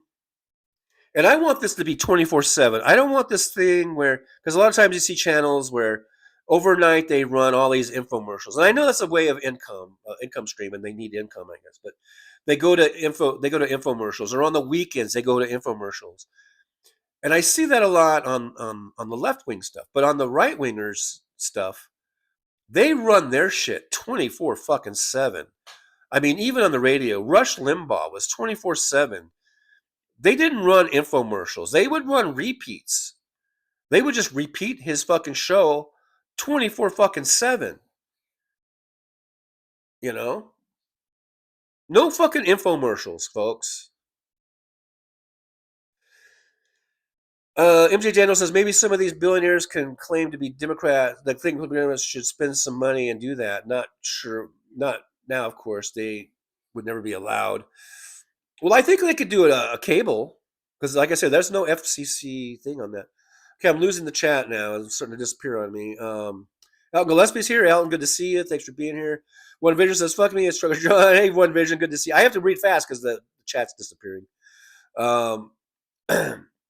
Damon Dog's here. Oh, I don't know what's going on with my goddamn throat. WW says, NBC already got what it wanted, so the FCC has least influence over them. They and Harvard are preparing their cases. Well, let's see how that goes. Let's see. But, well, who knows? These cases could take years. They could draw shit out for years. Court cases. So I don't know. Who knows if they're going to expedite that shit or not. MJ Daniel says Gates, Bloomberg, a bunch of very wealthy Americans put your money where your mouth is and start a channel to go against Fox. Well, I thought that's what MSNBC was supposed to be, but it hasn't. It hasn't. And I wouldn't trust fucking Gates. I mean, I don't think he's the horrible, baby eating, whatever that a lot of the righties try to make him out to be. Or Bloomberg, for that matter. Bloomberg is not that trustworthy either. I don't know, but I understand the point. Put your money where your mouth is. I don't know why I've got phlegm in my throat or some shit. Let's see here. Josh, let them sue. That triggers discovery. Yeah, I got phlegm. That's what I was saying yesterday, like for the New York Times. Go ahead. Go to court. And let's put it all shit on the table, man. WW says, MJ Daniel, there are rumors regarding Stephen Colbert and Jon Stewart attempting to take over Comedy Central. Oh, good. So then we can just bash, we can bash Biden. Or I still don't forgive Jon Stewart for bashing Biden during the lead up to 2024. That was bullshit. Soulcraft's here. Hey, Soulcraft, good to see you. Thanks for coming on in. Christina Weimel says Kimmel was suspended because of a show he did 8 years ago when Dinky 1.0 tried to get rid of the ACA. Oh, really? Hey, Christina Weimel. I don't remember that. So 8 years ago, he got suspended during the first administration, of the Trump administration. One Vision, Sugar John behind in the chat. No, that never happens. Well, that's called I don't know. That's basic time. You know, if I'm going to read the chats, it takes time. I can't. There's no way I could read the chats and simultaneously be caught up, unless I just read the very most recent chat. You know, WW says one of the things about nobody talks about is that the ladies got a lot of money in the settlement of Epstein's estate. There might be NDAs involved. Well, you know what?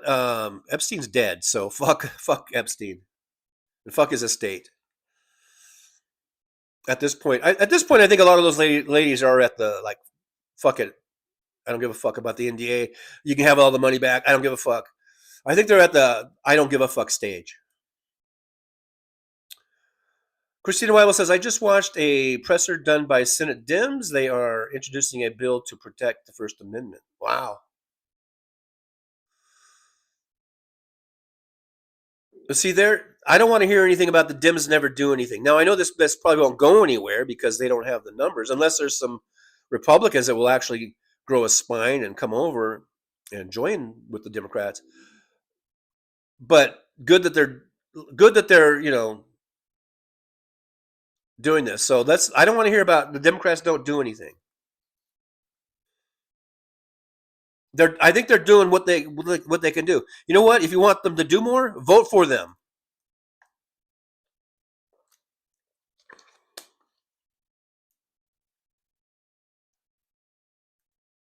WJ says part of Epstein's plea deal was to keep the names of the clients and victims secret. From what I heard, it was only 2 that he paid off. He paid them hundreds of thousands of dollars himself, and those 2 names there were 2 names. I didn't hear about a big list of names. Nola Carden says, I haven't seen your show, but 2 CD time. So I don't know the lineup. So I asked when we were waiting, no music. Oh, way back. This is in reference to way back in the early part of the chat. Well, thank you, Nola, for being here. Thank you for your patience, for waiting. I'm glad you're here. I hope you're still here. Let's see. The Soul Crowd starts sharing every clip of Kimmel dunking on Trump. Roger Dodger says you need FCC approval for cable, not for the internet. You do not need FCC approval for cable. You need it for over-the-air broadcasting. You don't need it for cable. Go look it up. Christina Williams says, Trucker John speaks, no guests. That's right. It's all me. It's all me, baby. Now, someday, when I get a computer and I'm running on a different platform, I will like to get guests. I will try to get guests someday. But you guys need to help me with memberships. $1.99 a month, starting at $1.99 a month. We have memberships, and we can help grow the show. And someday I will have the equipment that I need. and we can have guests. I'll reach out to Hal. I bet you Hal would come on. He put me on his show. I think Hal might come on. I'll get Liberal Dan to come on. I'll get Boston Brian to come on. I'll reach out to Texas Paul. I'll get him to come on. Jake Bro lives right here in Las Vegas. We're practically neighbors. I don't see why he wouldn't come on. We can talk about Ukraine. I love Jake Bro. What's his line? Welcome, defenders. I think that's a pretty good Jake Bro. If anyone knows Jake Bro, hello, defenders. So yeah, let's get those memberships going. $1.99 a month, man. $1.99 a month. I mean, that's value. That's value, man. For your dollar. Anyhow, moving along. William says, Ben at Midas Touch sent an open letter to Jimmy Kimmel. Oh, I did see that, inviting him to come on anytime.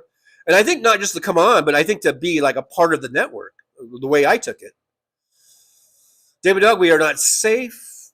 Roger Dodger says Kimmel is not fired. He is on indefinite suspension, which needs to be defined and likely will be soon. He still is under contract. I think his contract runs through, I don't know, sometime next year probably. He's still owed $16 million. They might just, I mean, this is speculation. They might just let him, dangle or languish. They'll just continue to pay out the contract. And then at the end of the contract, just not renew it, and he's done. But, who knows? Soulcraft, they're following Viktor Orban's playbook. Yeah, these what Trump is doing and everything. WW, not enough gulags. Well, that could be a big jobs program. We could build our own fucking prisons that we're going to be imprisoned in. Kimchi's here. Hey, Kimchi, good to see you. Thanks for coming on in. I do appreciate you. The goddess Kimchi.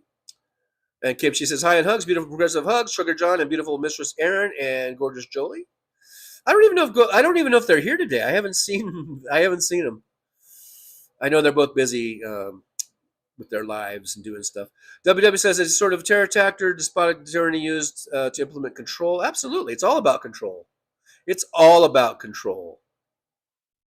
That's the thing. That's what tyrannical fucking dictators want. They just want control. They want everything. And it's just like this iron grip or whatever, It's all about control. They don't want freedom. Donald Trump does not want freedom for anyone but himself. William, these billionaires think they're going to live forever. Yeah. What is Donald Trump thinking? He's on his last fucking legs. Does he even realize it, or I don't know. Does he still? Because we're all seeing it. He's not looking too good. Roxanne79 says the Russian punk man Pussy Riot is in prison there for pissing on the flag. Not sure if Russian or of Pootie. Are they still in prison? I know they pretty much got fucked up. I mean, I remember.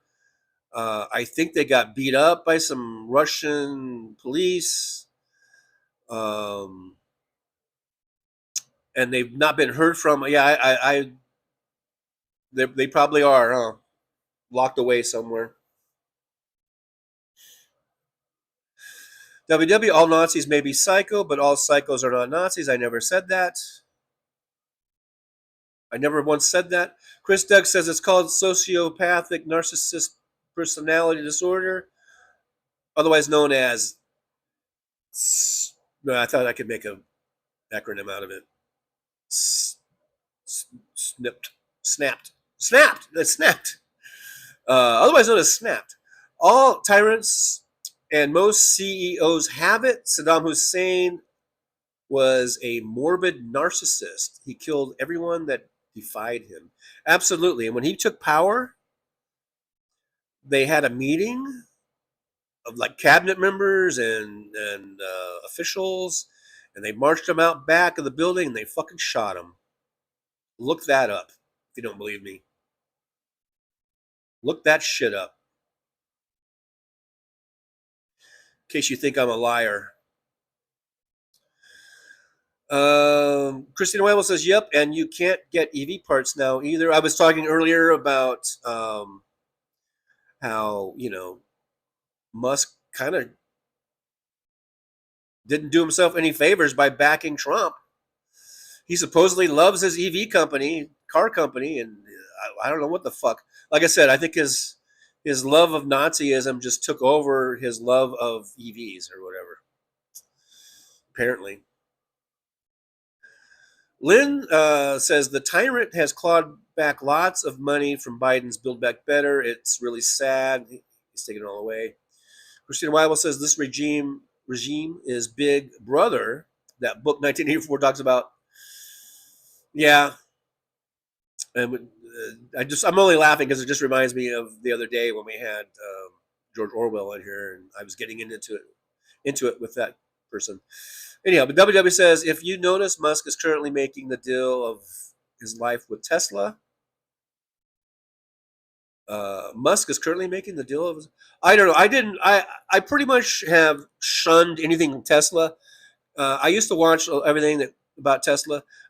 I just saw in my feed. I think supposedly the Model 2 is coming out, and I didn't even click on it because even though it kind of piqued my interest or pricked my ears up, because they've been talking about this Model 2 for years and years and years, and it's supposed to be a cheap or inexpensive electric vehicle, entry level.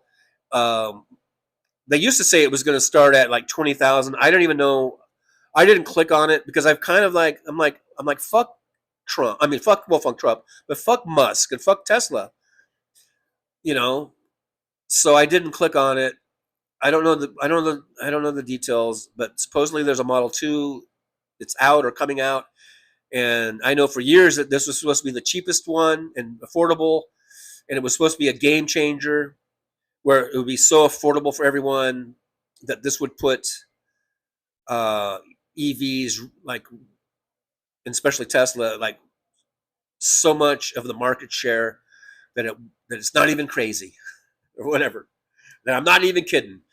But I didn't click on it because I'm so soured on Musk, and I've I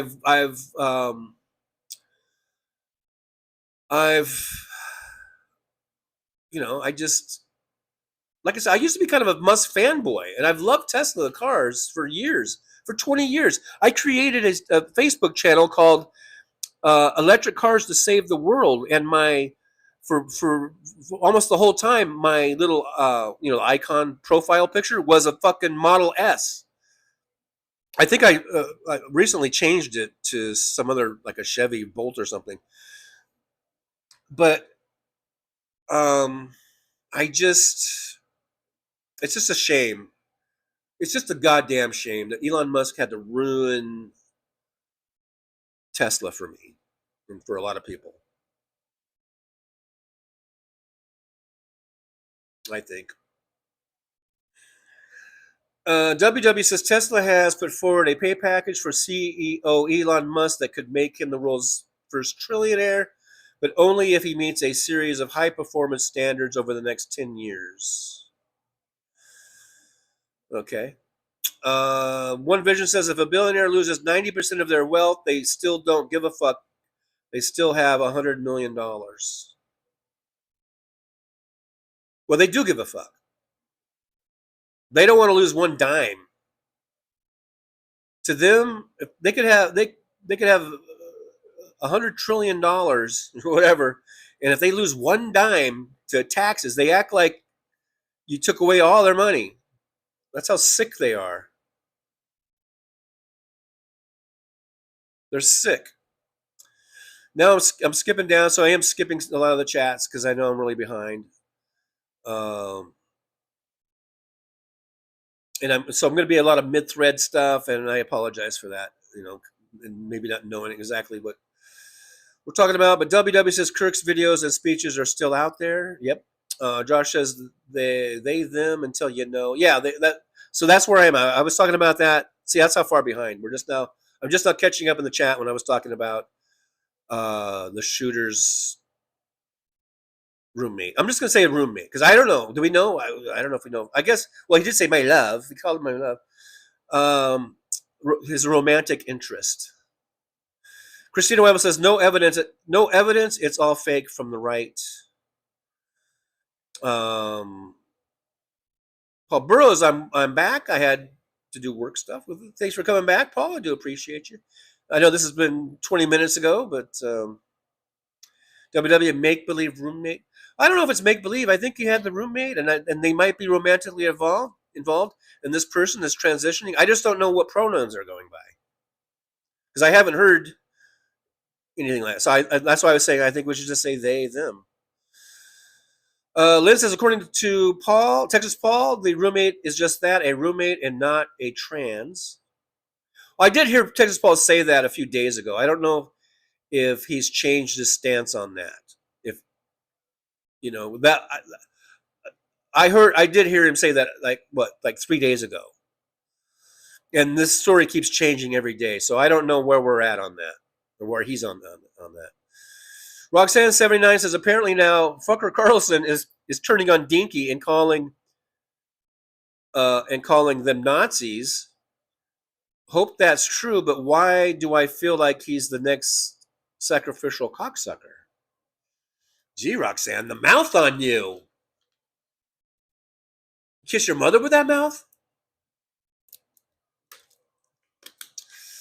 You made me say cocksucker. I'm just kidding. Paul Burrows says, my pronouns are fuck Trump. I like that one. Okay, I've just let the chat. I just spun it up. So I've skipped a lot of your chats, guys. I feel like I have to when I'm getting so far behind. I don't want to go more than like a half an hour behind. WW says the text was obviously doctored. Who calls their roommate? Yeah. Hey, roommate. You might say roomie.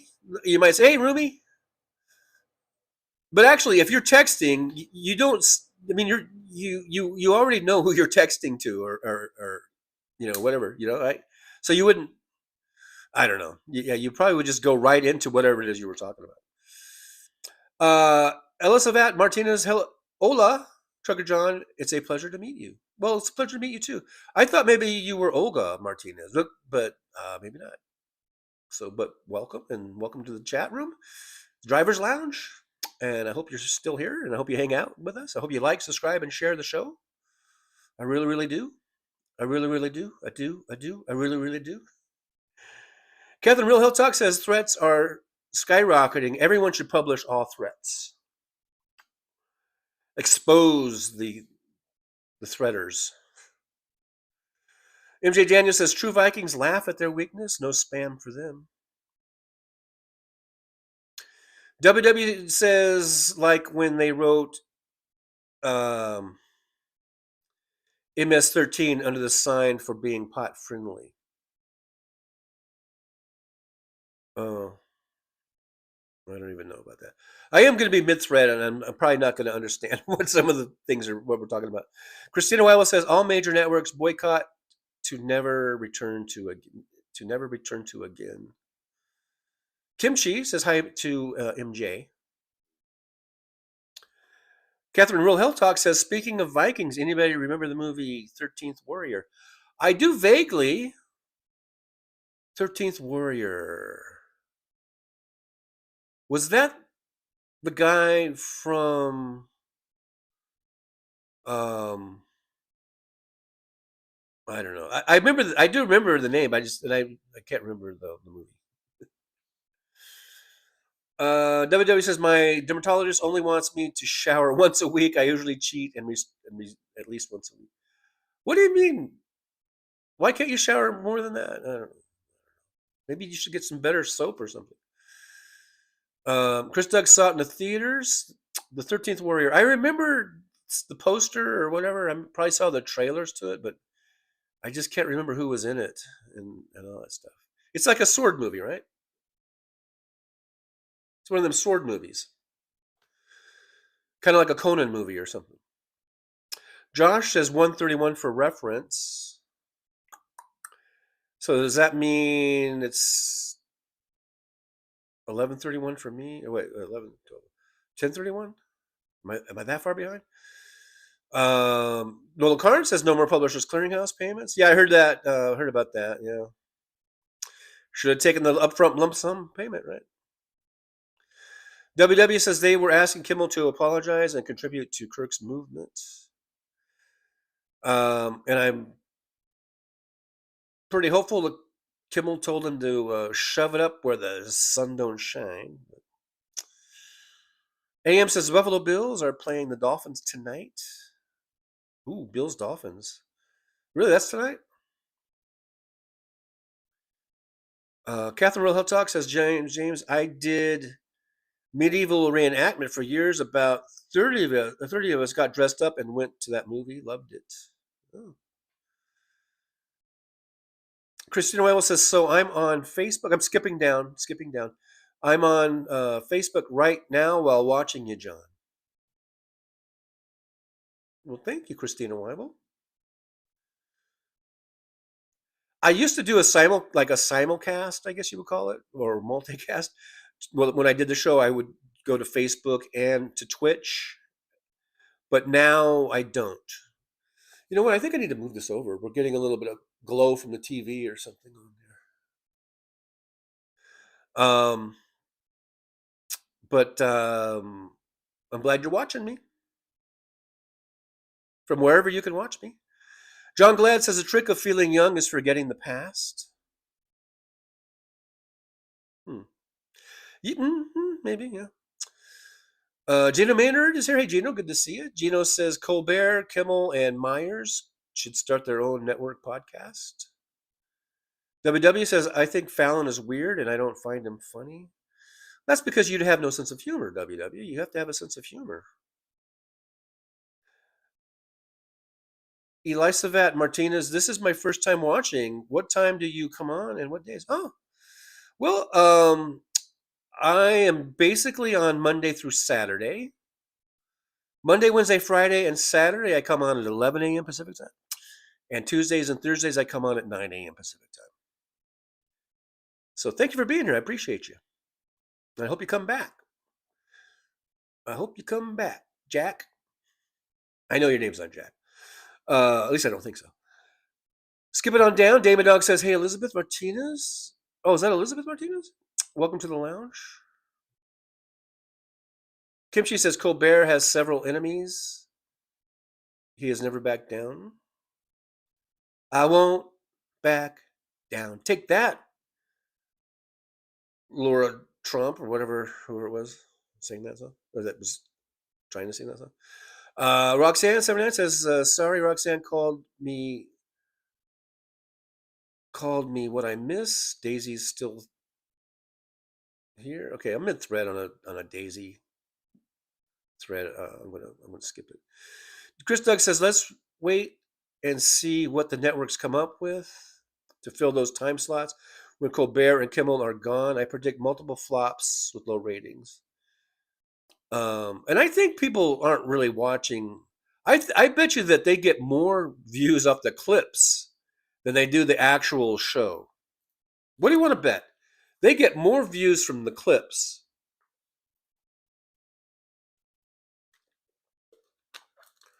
People are more and more going away from like regular TV and just watching like YouTube and shit.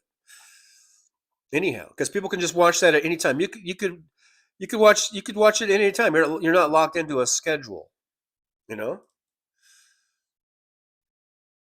I bet if Colbert and Kimmel just did their own shows on YouTube, and they could just do their show the way they do it, and they could just put it right on YouTube. I think, unless there's a lot of like copyright stuff, but they have the money to get copyright clearance, and they have to pay for all if they're playing copyright music and whatever. They've got the budget so that they can pay for all that shit. So I'm pretty sure they could just do their show, Jimmy Kimmel Show and Steve Colbert Show, on YouTube, and I bet you they would get more fucking views than they do on the networks.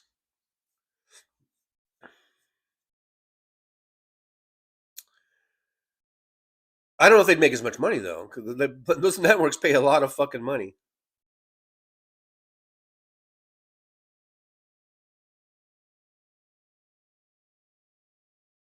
Oh, Damon Alex says, sorry, autocorrect. It should have said Elisabeth.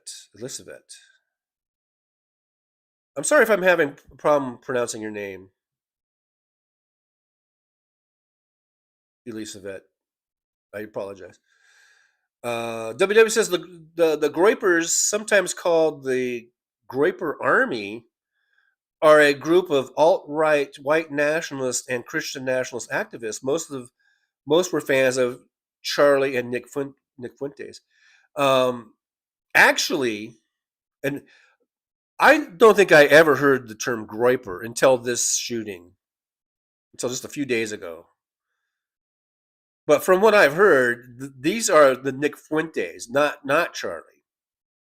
That's why Charlie got shot, or one of the reasons is because this Tyler Robinson was a Groyper, and that Charlie Kirk they become kind of a rival with Nick Fuentes. That's what I gathered. So I don't know. Maybe I'm wrong. Gina Maynard says, I skipped down, so I'm skipping a lot of the chats, guys, because as you know, I'm at least 30 minutes behind, probably. Gina Maynard says, if journalists are too cowardly to hold an authoritarian to account, comedians have stepped up to fill the void.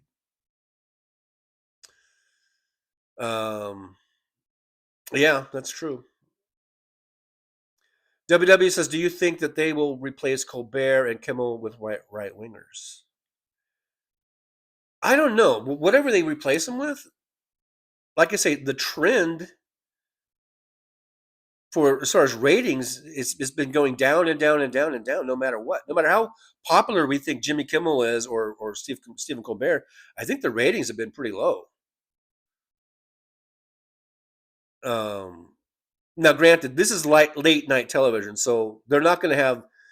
You're never going to have the viewership that you're going to have during prime time. I don't think, which is like what 8 to 10 or 8 to 11 in the evening is prime time. That's the prime time viewing, and then after that, that's late. Then they usually have the way the networks used to do it. Then they would have your local news at 11.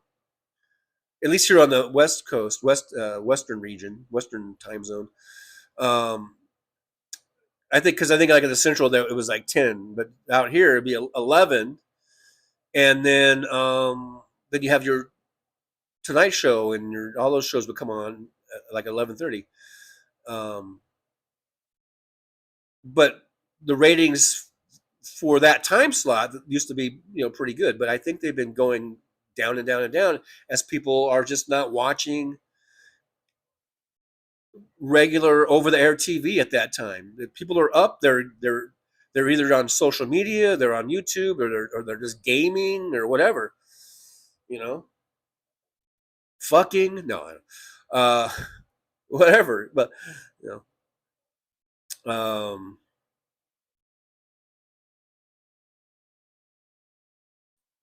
so I don't know what they're going to replace them with. Maybe sports. That's what they did when Mitt Romney's company, I don't know, it was a Cumulus or Clear Channel, started buying up all the left-wing stations that were playing Air America and whatever liberal talk shows that there were. They started buying up those stations around 2010, I think. And they would either replace them and put another Rush Limbaugh type station on there, another right-wing talk radio that even though they already had 2 or 3 in that market, or they would make it a sports channel even though there was already 3 or 4 other sports channels in that market. So who knows? And we might just have sports or Sean Hannity or something, well, that's Fox. So I don't know if you get, but so for on ABC and NBC, CBS, I don't know. They might bring in, like say, maybe, or just go with someone who is non-political and just make it very clear. Here's the contract: you are not to do politics. It's comedy, and if you do anything political, you're gone. They might just put that right in the wording, and the person will do it because they're going to pay him, multi millions of dollars. So they're going to get someone who says, okay, I don't need to do politics. I'll just do jokes and we'll just do funny stuff. And you're going to pay me, 20 million a year or whatever the fuck. And we're good. And we're all good. That's probably what they'll do. John Glad, talk about the weather. That'll clear everybody up. I already opened the show with the weather. We're at 85 degrees and we're cloudy, overcast skies, and with a 50% chance of rain here in Las Vegas. This weather report brought to you by Sandy Foltz. Alton Gillespie's here. We want to hear about what is going on, however ugly. Football is meaningless entertainment. Well, to each their own, Alton. To each their own. I mean, we like a little. For me, I like mainly politics, but I like to talk about football or baseball or. Yeah, hey, on this show, if you've been a watcher or a viewer or a participant in this show and in the chat over the years, we've talked about almost every subject under the sun, and not just politics. So we talk about everything here on the old Trucker John channel, and it is pretty much dictated by you guys. I mean, because I'm reading the chats, and then I'll read something, and I'll go off on a tangent, and so it's kind of dictated by you guys. WW says Katie Porter was on yesterday crying about how Build Back Better was defeated. She still hasn't learned how and when to choose her battles. Katie Porter. She's running for Senate, right? In California. I don't really appreciate the term crying, WW. I think that is a real dig. It's a bit, maybe a bit demeaning, maybe even condescending, and I don't appreciate that. But, and I don't know what you're talking about. She probably was just being very descriptive and very spot on about the whole thing. So, but you don't like it because you're a jerk. Stephen Sayers says any replacement for Colbert or Kimmel will be a lesson in futility. Like I said, they're just going to replace them with people who are, and they will probably be contractually bound to not doing politics. Kimchi says, bless TJ's blackened heart. Halloween is the only time I can dress as myself without funny looks. Like I say, I just hope you're not already decorating. I don't think you should start decorating until maybe a week before at the earliest. I can't stand these people that it's like August and they're already decorating for Halloween. I'm like, oh my God. It's the same way with Christmas. Like when people start decorating for Christmas and it's not even Halloween yet, those people are get on my nerves too. I always made it a rule. I used to always decorate the house, start decorating from the outside decorations, like the weekend after Thanksgiving. That's when I did it. I figured that's good. That's like a month. That's plenty. And then I would take everything down. Well, I would run everything until New Year's Day, and then shut everything off, and everything came down like on January 2nd, or at least, or the weekend, or whatever my first weekend was or day off was after New Year's Day. That was enough. I'm not going to have Christmas decorations up for 6 months or whatever, and I'm not going to have Halloween up for 3 months. It's bullshit. It's bullshit, man.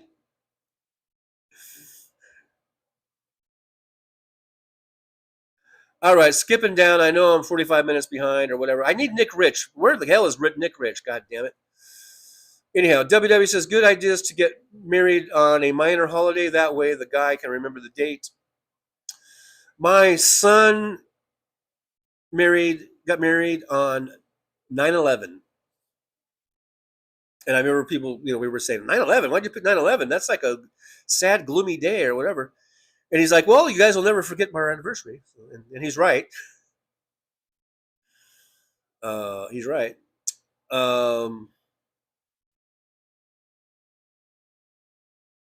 Roxanne 79, not enough kids in my neighborhood for trick-or-treaters. I still buy candy for me. Kimchi says Halloween is fun and be scared, and candy and kids and decorations, and also a religious holiday for several faiths. It is one of the few pagan festivals we refuse to allow Christians to corrupt. Yeah, but you don't have to start decorating in August, is what I'm saying. Nola Carnes, watch out for the kissing bug. Okay. WW says, how do they possibly figure that data? What is right wing? Motherfucker, you know what right wing is. Shut the fuck up. What is left wing? I get accused of being both depending on which troll you are reading. Don't come in here with your stupid shit. We know what right wing is and left wing is. For God's sakes. That's not even a question. You question things that aren't even that no one fucking questions that we have right wingers in this country. Or left wingers, or that that's not even up for discussion.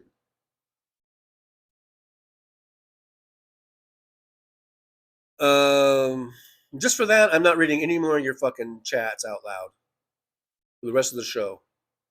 It's just so stupid. Roxanne 79 says, I know Jen would love to talk about football and baseball, fall sports with you. That's cool. You were a sports reporter, TJ. Did you get to do a lot of games? Well, I was what's known as a stringer. Let me just be clear about this. I was what's known as a stringer, so I didn't really have a byline. A byline is like, where it says by John Fowler. Oh, I guess I did have a byline, but I wasn't like a regular staff reporter. I was a stringer, which is basically like you're on call, especially during football and baseball. That's when I got called to do stories because they only had a handful of staff, writers. I think maybe 3 or 4 staff writers on staff, regular writers. So they bring in stringers to cover all these games because, you've got, like where I'm at, and I'm probably a lot of areas are like this. You have all these all these high schools all around, like, and on our paper that I worked for covered, 1,000 square mile area or more probably. Big area. Palmdale, Lancaster, Little Rock, even Mojave, Tehachapi, all around. And so so there wasn't enough reporters to cover the game, so they would bring in stringers. So I was a stringer, and I did that for a few years, covering high school football. So I basically covered high school football and high school baseball for the Antelope Valley Press. And it was cool. I loved doing it. But I never did get on staff.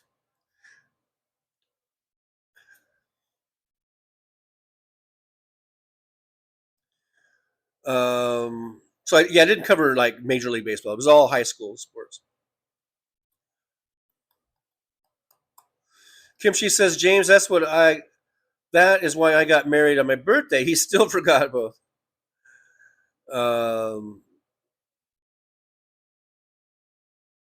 Gina Maynard says the bullet doesn't care who fired it. Conservatives' denial of violence from the right is the issue. Using stats to paint minorities as violent, but deny stats about themselves is beyond hypocrisy.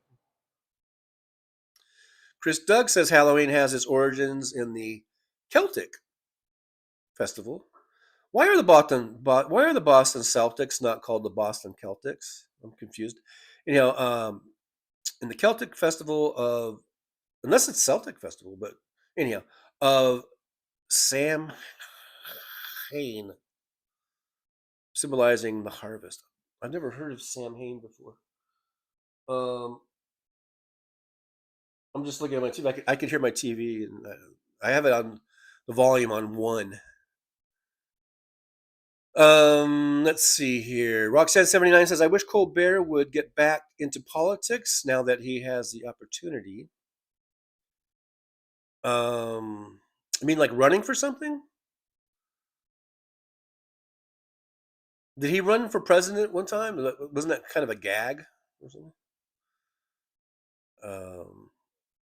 Christina Weibel says the Senate Dems have a channel on YouTube. That's how I saw it. Mr. Spock, Colbert or Kimmel should do a sitcom, kind of like Larry Sanders or Son. I think it is Sanders, not Saunders. They could do The Odd Couple or something. A remake of The Odd Couple. Kim Shee says Stewart took a right turn somewhere, probably from hanging out with New York firefighters.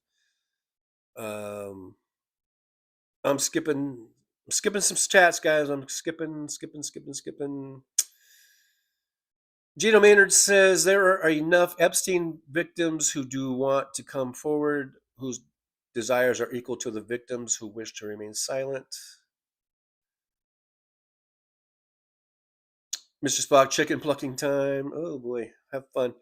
Jen Up the Base says, of course, I'll come on your show, TJ. When would you like me to appear to boost your memberships? Like I told you, when I get the equipment. That's why I need you guys to buy memberships and help grow the show. When I get the equipment that I can bring guests on, I'll bring guests on. Can't do it now. I can't do it under my current gear. Roxanne79 says Boston Brian not feeling good, no show today. I hope he gets better soon. Catherine Real Talk says release unredacted Epstein abuse network files. Kim Chi exposed the Trumpstein PDF files. Tiffany C's here. Hey, Tiffany, good to see you. Thanks for coming on in. Do appreciate you coming in and hanging out with us.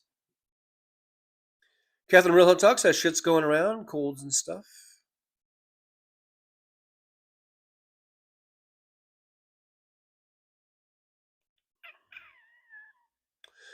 Gino Maynard says MBS is nearly as bad as Saddam Hussein.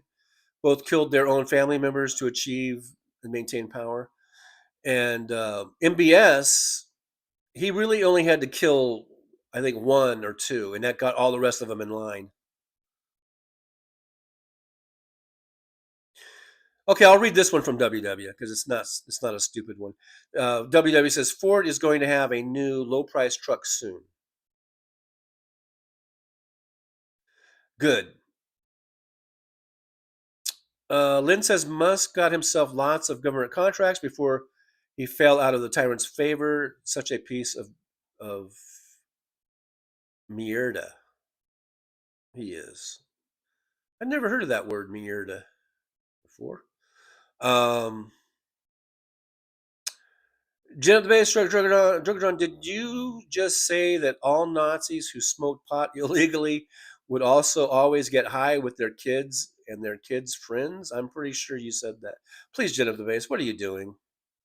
Are you trying to get me going again? Paul Burrow says Chevrolet all the way.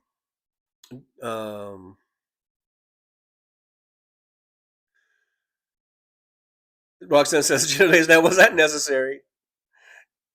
Yeah.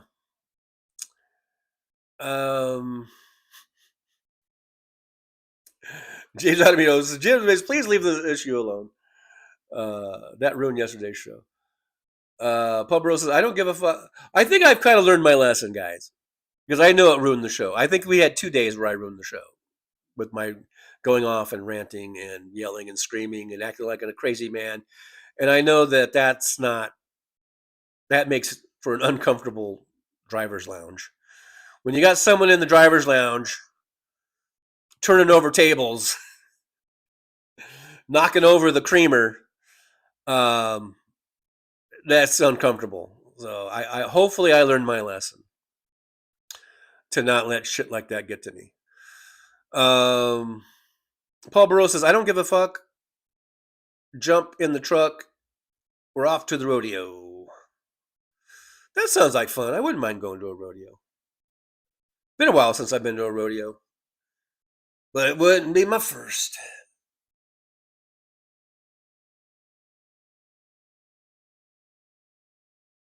WW says the roommate that they are proposing is imaginary. The text message is doctored. Nobody calls their love roommate.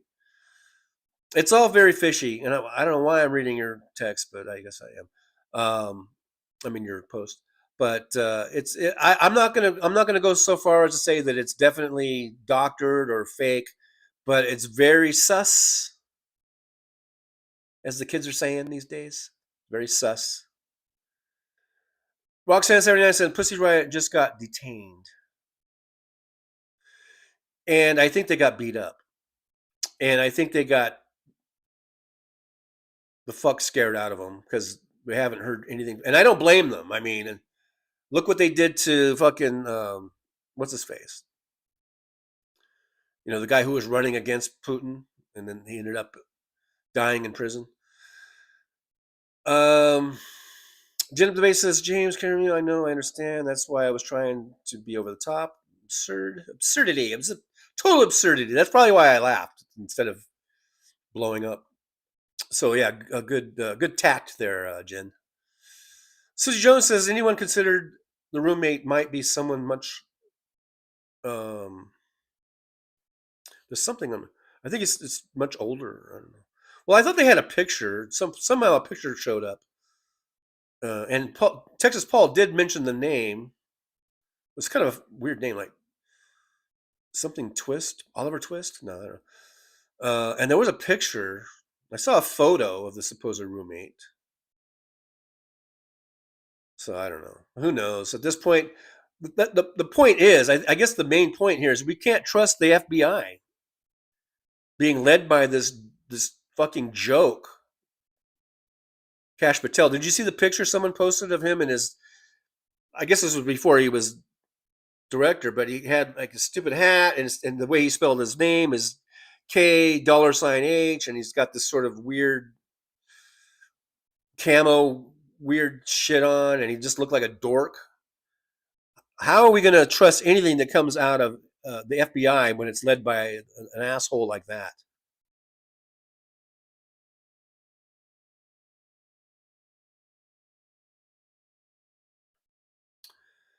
Gino Maynard says that the shooter text sounds like the Howell couple on Gilligan's Island, Mr. Thurston and Howell III to Mrs. Eunice. Lovey. That was lovey. WW says, I don't think the show was ruined. Probably because you're probably the motherfucker under that account. Anyhow, it says WW says, I don't think the show was ruined. If anything, it was made less boring. See, yeah, now for sure, I'm pretty sure it was you, because you're always the one saying that the reason I troll and the reason I say this shit is because your show is boring, and I'm just trying to make it interesting for you. But fuck you, W. You're an ass. You're a dumbass. David Doug says this custom eyeball Gandalf pipe is hard to get right. Talking about my shorts. Damon Dog has been putting out some really cool shorts. If you want to check out Damon Dog's channel, got some really cool glass pipes that he makes. They're really awesome. If you guys want to check them out.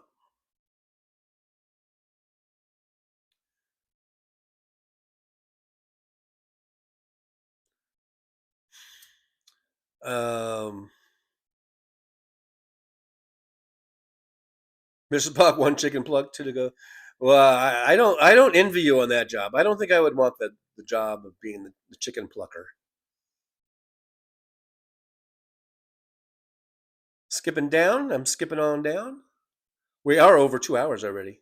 Man, I don't know. Did it fly for you? This 2 hours has just flown by for me. Over 2 hours. It really has. It really, to me, it's just flown on by.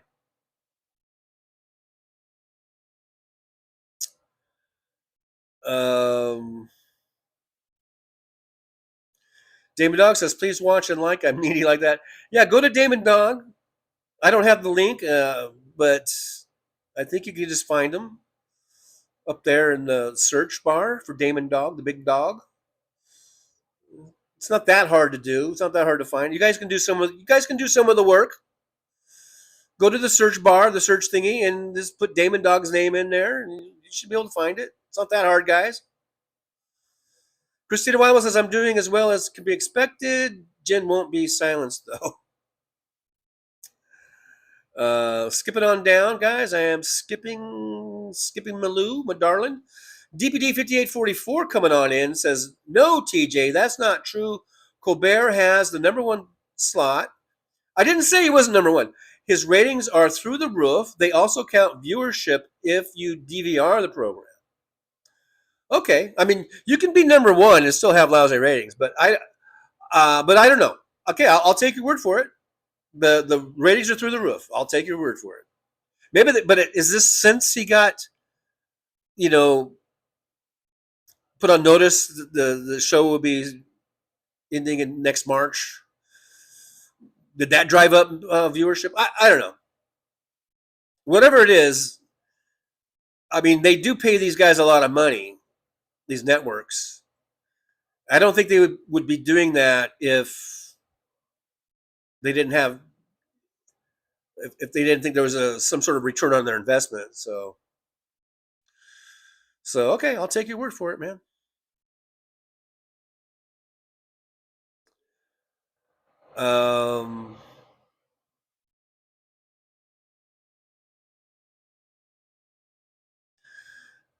Chris Doug, the Kimmel debacle is classic cancel culture hypocrisy.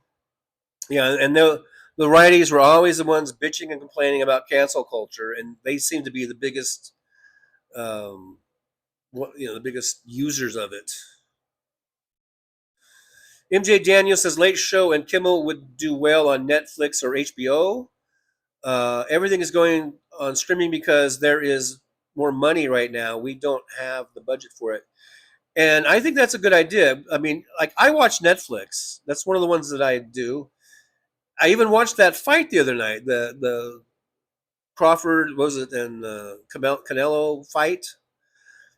And I don't really watch fights that often, but I haven't watched like a pay-per-view event in 40 years probably, or 30 years. I don't know. Like back when Tyson was boxing in the 90s, I think might be the last. And I only did that maybe once or twice. But anyhow, I'm not a big pay-per-view, boxing fan or whatever.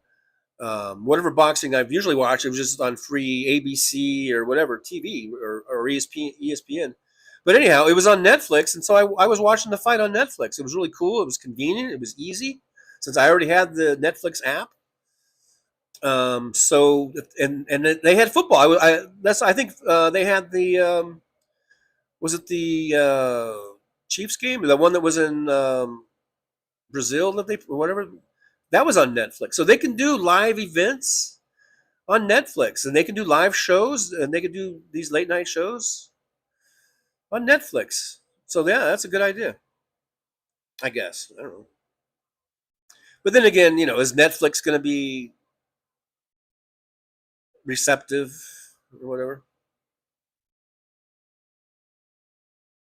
Jennifer Bayes, Trucker John, Halloween decorations up in front of a Portland house in my neighborhood. Absolutely ridiculous this early. I agree. I guess I'm hesitant to even comment because I don't know if you're being tongue in cheek or if you're being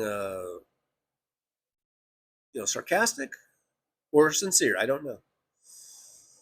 That's what happens when you overuse sarcasm. Then people don't know if you're ever being sincere. Alton Gillespie says, Xmas, just keep moving it up till you don't have to turn the lights off or pull them down. I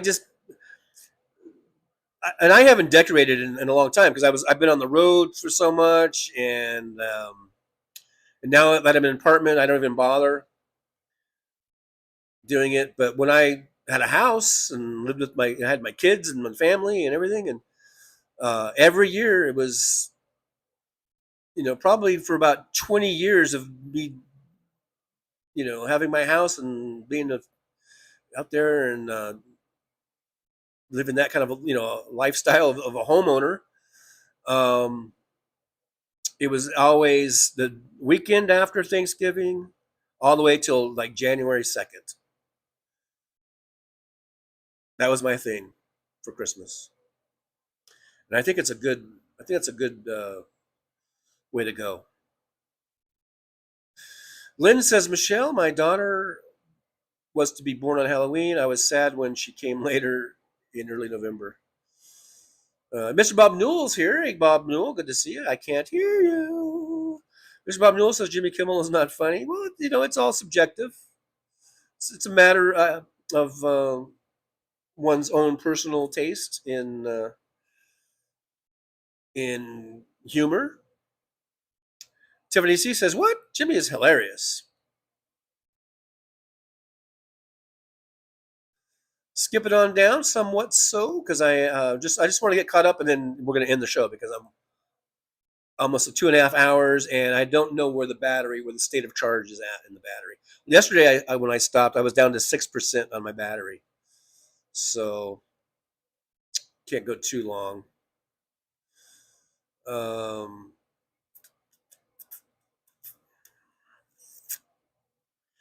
Mr. Spock, 2 chickens plugged.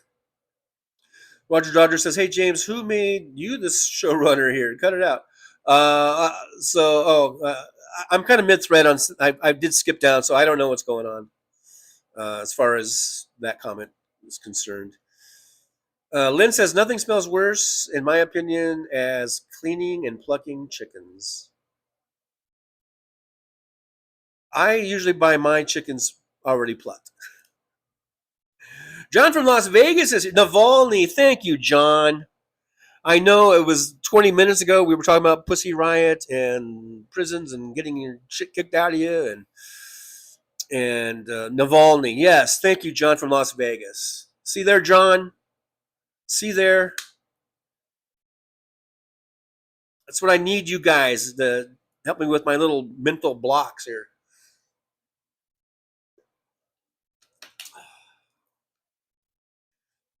I do appreciate you.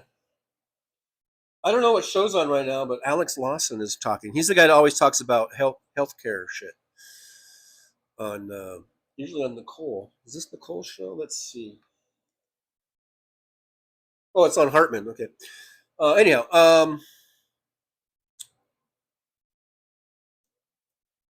yes, Navalny. Thank you, John from Las Vegas, and thanks for being here. Good to see you in the chat. Always good to see John come by. You guys make sure you like, subscribe, and share the show. Let's get the show to grow. We're at 4,040 subscribers. I do appreciate you, but we need more. I am greedy that way. 4,040 is not enough. Also, we have memberships starting as low as $1.99 per month, which is a great way to help the show if you can.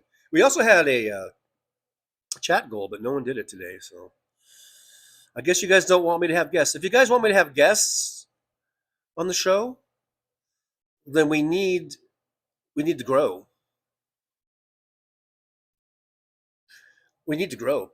Roger Dodger says, "You're trying poorly to edit other people's comments. Not your." Are you talking to me? I will not comment further on this. Just leave other people alone to post as they wish. I don't know if you're talking about me or maybe you're talking about James. I don't know. I'm mid-thread. That's what happens when I skip down and I'm mid-thread. I'm not really sure who you're talking to. You could be talking to me. You could be talking to anybody. I don't know. But and I don't have any mods in here right now, I don't think. So, guys, just be on your best behavior. I appreciate that. Be on your best behavior.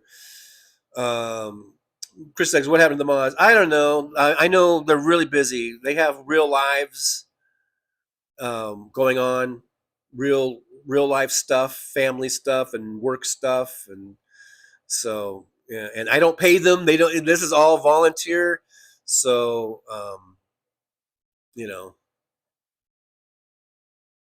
I don't begrudge them if and this is like the first time in years that I haven't had a mod in here, and so I know that if they're not here, it's for a really good reason, because I know I think they love being mods on my show and other shows that they do. They don't do this, because they don't like to do it. They love doing it, but so if they're not here, it's for a good reason. Is what I'm trying to say. Mr. Bob Newell says it's Halloween season according to Walt Disney World. That's true. I guess they probably already started, and I still think that's too early. At least wait till October 1st. Could you at least wait till October 1st for crying out loud? Lynn says, "You 6%er, you laughing out loud." I don't know what that means. I don't know if that's in reference to me or someone else in the chat. I did skip down, and I am pretty much at the last little section of the chat here. Tiffany says, Jen, you're too much. So I guess maybe Jen was saying something. Jen, I skipped a lot of your things, and not because of, I don't like you or anything like that. It's just because of the time constraints and things of this nature. AM says Stephen Colbert was involved with the super PAC in Washington as a satire. He named it America for Tomorrow. Tomorrow, the money collected was donated to charities. Right. So he's never been like a serious politician or running for office in a serious way. Search for You says, I have chicken issues. My grandmother ruined it for me. Mr. Malmool, you said Pussy Riot. Yes, Pussy Riot. That's the name of a band. And actually, I thought they were pretty good. I remember hearing during that whole thing, they were kind of this all-girl kind of a punk band. And I thought from what I heard, I thought they were really good, actually. Alton Gillespie says, I've never plucked a chicken, but I definitely like choking my chicken. Why did you make me read that, Alton? I need to pre-read a little bit better than that. Roxanne says 2:50 Eastern time. All right, so I'm only 4 minutes behind because I did skip down a lot. Thank you, Roxanne, for that little timestamp. That's what helps. That is helpful. Luck Dragon says, my phone is stupid when I say it actually spells it out and I never read my messages. Okay. Michelle says 11:50 here in Phoenix. It rained for a couple hours. So you got the rain. I think it's coming up our way. I think we're supposed to get rain too. Mr. Abdul, I would like to be your guest. 2 hours and no impersonations. It's just the show just does whatever it does. We do different things. No two shows are alike here in the old Trucker John show. Chris Doug says, doesn't YouTube pay moderators? That would be nice, wouldn't it? Then everyone would want to be a moderator. Lynn, 6% battery left. That was yesterday. I don't know where we're at today. So, James Jaramillo, 12:52. He's talking to me, Sir TJ. Okay, well, you guys, I don't know. I did skip a lot, James, so I don't know what's going on, but I think you might have been, I don't know, getting after Jen or Sandy or something. I don't know. Jen says, Trucker John, are you trying to Kimmel me? No, I'm not. Tiffany says, no pay for mods. DPD 5844. Senator Adam Schiff is on the Midas Touch Network speaking live about the attack on our democracy and freedom of speech. Look, Dragon says, TJ, you need a call-in line. I just told you guys I cannot do any of that shit until I get better equipment, and I need more memberships, more subscribers, all that kind of shit to help grow the show. Once we do that, then I get better gear, then I can do that kind of shit. Right now, this is it, man. Prism Live app on my phone. That's it. Mr. Spock, break time. Got to take a break from plucking them chickens. Damon Dog says it's hard to go back and forth from phone to iPad. The keyboards are different. Mr. Bob Newell, it's 4:20 in Florida. Florida. Is that where you're at? In the duh state? Luck Dragon says, I would love to call in and talk to Trucker John because he really seems like he would be able to calm down my frustrations. I don't know. I don't know if you put much faith in me there. Luck Dragon says, why the fuck else do you think I watch this? Roxanne79 says, Damon Dog, yeah, I'm always doing that. I barely use my Mac to watch YouTube, except when I want to do something to my Google account.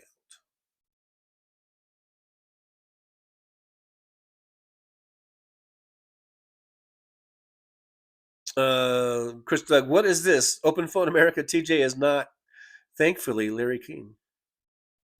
Schenectady, you're on. Whatever, I don't know. I don't know if that was a good Larry King or not. Tiffany C says, yum, that's my flavor. Talking about the pre-roll. I didn't read that one. Damon Dog, pre-roll, yeah, birthday cake. All right, guys, I've caught up in the chat. We have gone over 2 hours and 34 minutes. My battery is probably getting low on the phone. Do you see my side of my face? It's like purple purple. It's because of the TV. It's because of that TV. I probably should just shut it off. I don't know. Tom Hartman is on. Yeah, here's Schiff. I see Schiff doing a major speech. I guess the Terror Show is on. Is that what you guys are doing? Is that what everyone's doing? They're watching the Terror Show instead of watching me. Yeah, Terra's on. The two Terras. So let's see. 136 watching. Maybe we should do the Terror Show. Should we do a Terror Show raid? I can get their link. Let me get the link.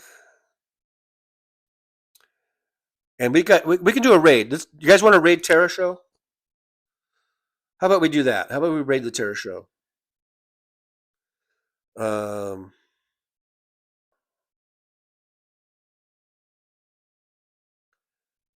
then I'm going to call it a day.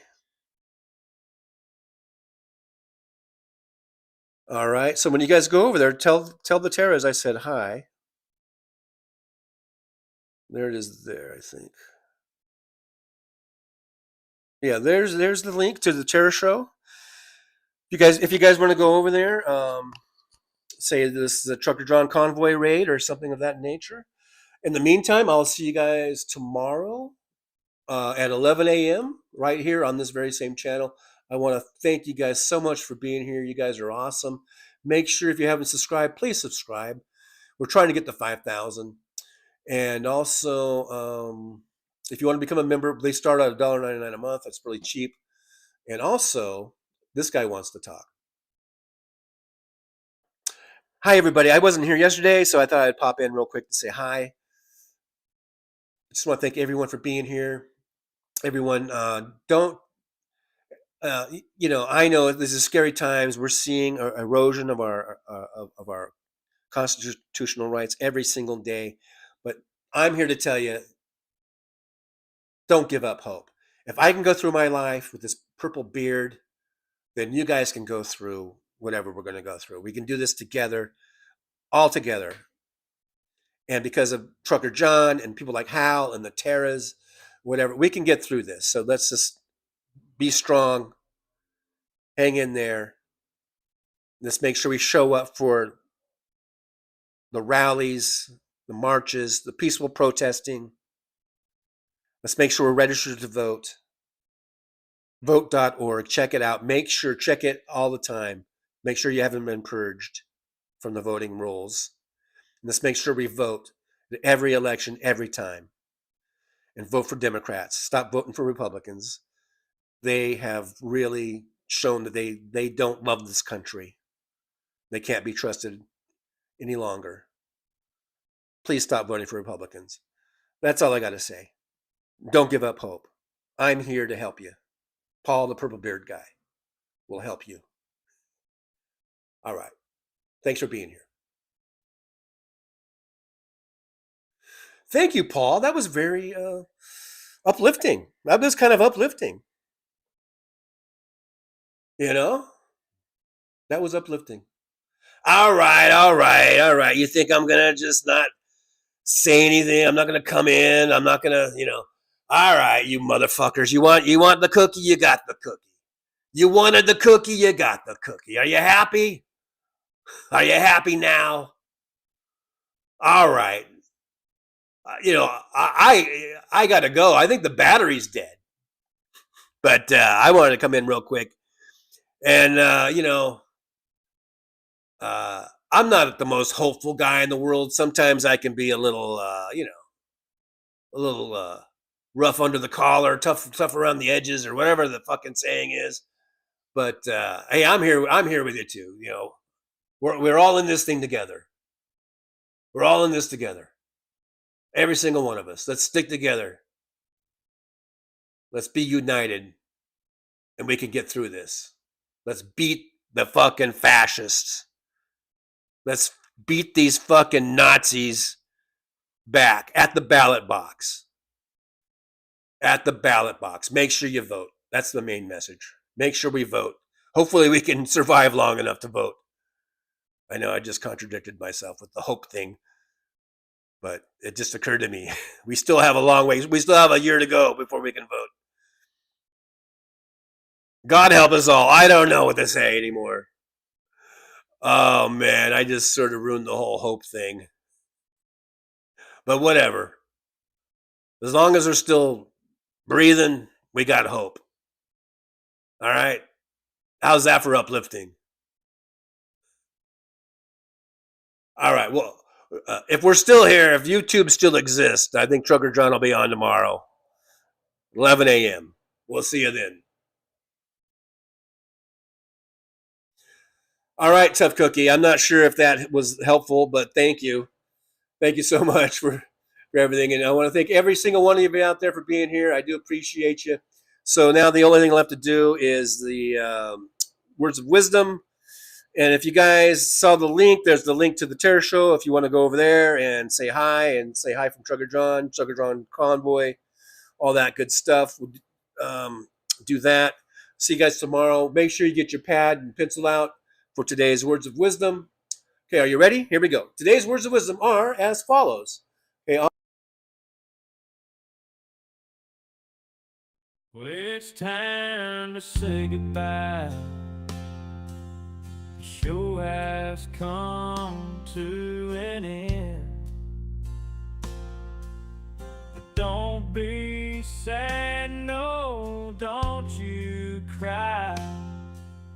We're all gonna come back and meet again. We'll have some fun times, hopefully nothing too bad. We might talk about war crimes. Might talk about Baghdad. I doubt we'll talk about door chimes. But if we did, I'd be only too glad.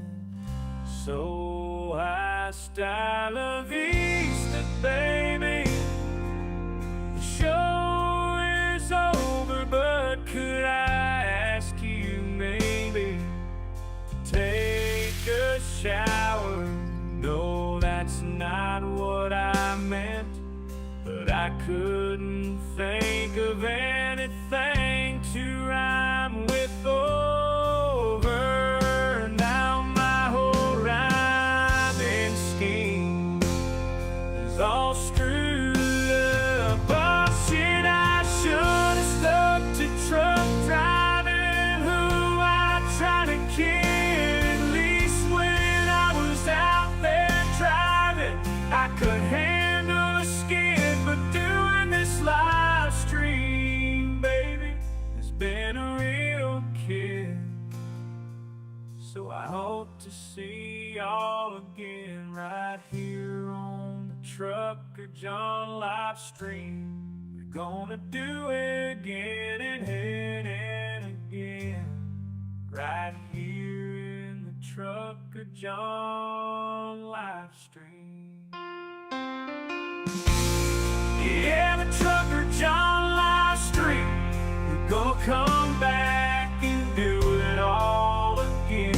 No, this ain't no dream. This is where we win, right here on the Trucker John live stream. No, this time to say goodbye. The show is coming in. Don't be sad, no, don't you cry. We're all gonna come back and meet again. Rolling down the highway in my rusty old rig. I'm a retired trucker, but my spirit's still big. Living in Vegas, where the lights never sleep. Broadcasting my thoughts for the world to keep. From politics to pop culture,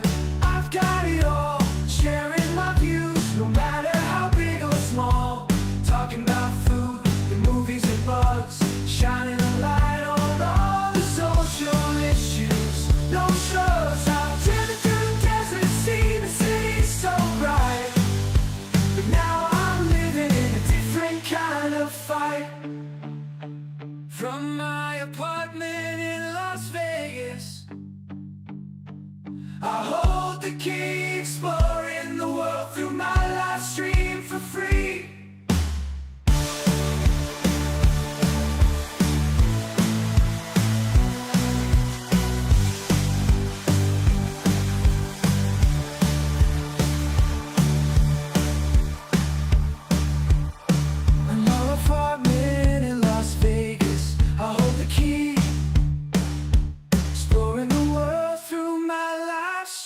For free.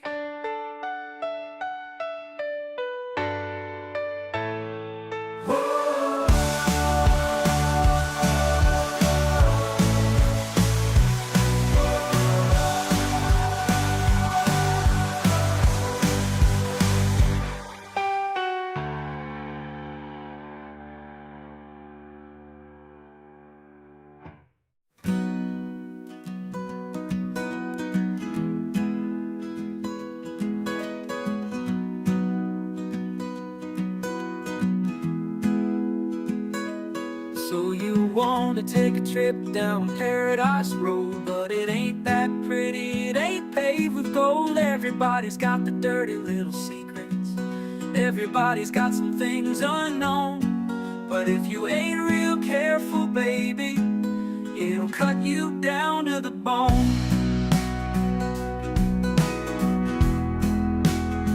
Under all those bright lights, gotta learn to ignore the glitter. It's all about fight or flight, and you don't wanna do either. So go on down to Paradise Road, it'll make you wish that you were young. But all it'll do is make you feel old and regret trading in your love for lust. It's all just a big charade, it's all just one big game, and it ain't about love. It's all about the thrills, it's about staying in the hunt, it's about going in for the kill. So head on down to Paradise Road, that's where your friends are now.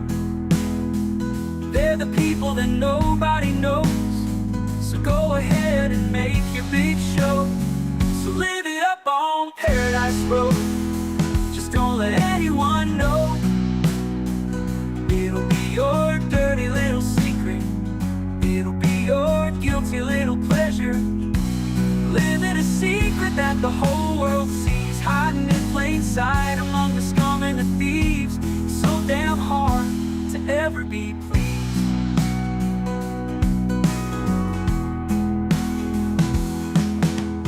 Everyone wants to live the good life, everybody wants a piece of paradise.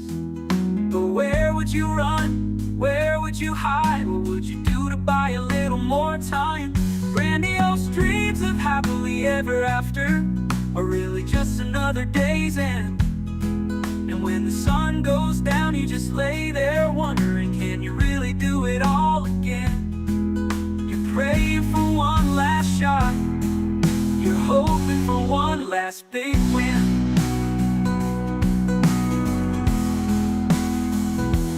Paradise Road is calling, so you better hurry along. Paradise Road is calling, so you better hurry along.